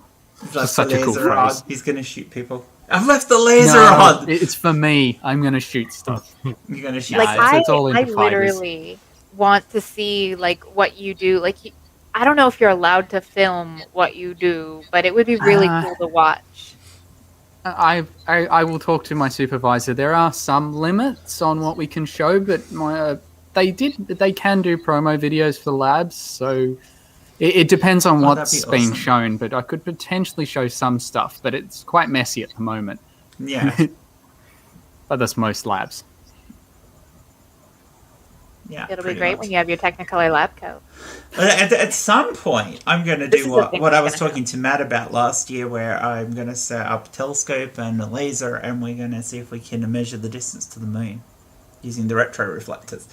Only thing is, my telescope is nowhere close to being set up, so it's one of those I things, saw that. and it's the wrong time of the fucking year. They did that on The Big Bang Theory back when it was good. Yeah, in the it's early actually episodes. harder to do than they set it out to do, because you have to hit the right. You do have to you kind of got to get close to the. I know that the beam spreads out a long way, but you do have to have enough intensity to get there and back, and you also have to get to a reasonable range within the moon to. So aiming it's quite difficult, and you have to have a really good telescope to pick it up on the way back, and the good sensor. But it's doable. It's completely doable with home equipment. You just takes a lot of effort. But yeah. Well, what are you got doing? What you got doing? What the hell is that? Well, I got a lot of stuff doing. Every Wednesday, Maddie from Science Side Up, Sam Chaos, and myself, we do Pub Religion. So you should go check that out on Sam Chaos's channel. It's every Wednesday at, I think, 3 o'clock West Coast time. But what do I know? I live in a small part of the world. I don't even know anymore. And Thursday, we're going to go break something. So come on down, be there, be square. Yeah. I might make like a 9-foot effigy or something and just burn it in my backyard. You know, I don't know. Brilliant. We'll see Randall, what happens. what have you got happening? We're winding up. Oh, well, I ran my first live stream on July 1st for Canada Day. I'll put I it have in. about 250 subscribers, and I had 88 live viewers. So I think I Awesome. did okay. I think you did too. That's pretty damn good. Yeah, and we ended up. Somebody challenged me to sing "O Canada," but I declined because of the recent news of mass infanticide at residential schools. So that's been plaguing not just Canada but other countries too. And funny, they're all run by Catholics, it seems. Yep. Interesting pattern. So we had a very serious kind of live stream, which is fine and it's important. And then somebody came on who works with the Department of Aboriginal Affairs Canada, our government department, and I wasn't. It was an unexpected guest. He came in and he provided nuance to the whole situation. It was very informative, so I think it went well. And I'll probably have him on my channel at some point in the future because what this tells me is I need to do more live streams with this kind of response. So Awesome. yeah, so I don't know how often I'm going to do them at this point, but I'm going to try to get a few in there at least. I'm going to try to cover a variety of topics and see what it is, try to figure out what it is people really want to see more of and go with that mostly. So I feel that understanding your audience is important when you're making YouTube videos. So, yeah. So it was, I did have about the first 6 minutes of technical issues I had tested and tried to make sure I had. We all have them. Yep. And so it was 6 minutes of a grueling learning experience. This is the first stream in about the last 6 streams where I haven't started with the technical difficulty. Yeah. Hey, well, congratulations. You know, you're amazing. You've got a good setup here. It works well. Yeah, so what's coming up in the future, I guess, is completion of the future True North Talk studio. And people want to learn more about that, just see our website at www.truenorthtalk.ca. That's part of the Canadian Atheists Project at www.canadianatheists.ca, which is more than a project. It's a whole nationwide atheism organization. So, if people want to be involved, just contact us. It's not limited just to Canadians. We welcome people from everywhere, and you don't have to be an atheist to join. So, thank you very much for bringing me on. This was a fun live stream. I enjoyed the puns as well. Everybody did. That was fun. I'm glad my jokes got a good reaction. Oh, I like your jokes. You're good at it. So yeah, again, thank you everyone who's been part of this. Everyone's links are down in the description. And thank you to everybody supporting Kitty on this. That's most important. It's been brilliant. Absolutely. Anyone who's watching later, please support Kitty. Sorry, Kitty. No, it means so much to me. Like, I really appreciate you guys. You have no idea. We love you. Like, I'm getting all emotional. Aww. No. We love you, Kitty. And that's the thing. Yes. There's so many people in the community who do love you. Those who haven't seen the stream now who will watch it later. And I know there's lots of people who watch these later. If you can throw a few bucks Kitty's way, please do so. The link will still be down in the description. If the link is still there, or as long as the link still goes to her fundraiser is still going. It should be going for a while now. So yeah, it's only been a couple of days. And it will run for like a month or so. So we've got time to get her to that fundraise level. So please go help Kitty. Throw a few dollars if you can afford it. If you can't afford it, link out the fundraiser, link out this stream, whatever else. As we've already said on here, Kitty and I will be doing another What the Fuck show on Thursday night in the US, which is Friday morning for those of us on the better side of the planet. And on the weekend, as provided I don't end up having to take Robin to hospital again, I will be doing a Schrodinger's bathtub. That's Saturday night, my time. If Matt's not doing his PhD stuff, I might try and drag him on. What time are you planning to start that? I don't know. If I know you might be able to make it, I'll probably try and run it a bit earlier. It's not great for the US. Wait, Friday or Saturday? Friday. Saturday. Actually, I can do late on Saturday. Okay. Saturday, so just whenever. I'll tee it up. I'll have a talk to Mara as well, and maybe we'll do that dangerous chemicals thing because it sounds like fun. So you look forward to that, peeps. And again, thank you all for being here and being an awesome audience and supporting Kitty, because we all love Kitty. And to tie into Matt's whole thing, be like my blood type. Be positive. Be positive. Kitty wins. Thank you, everyone, and try not to choke on the selfie stick. Bye.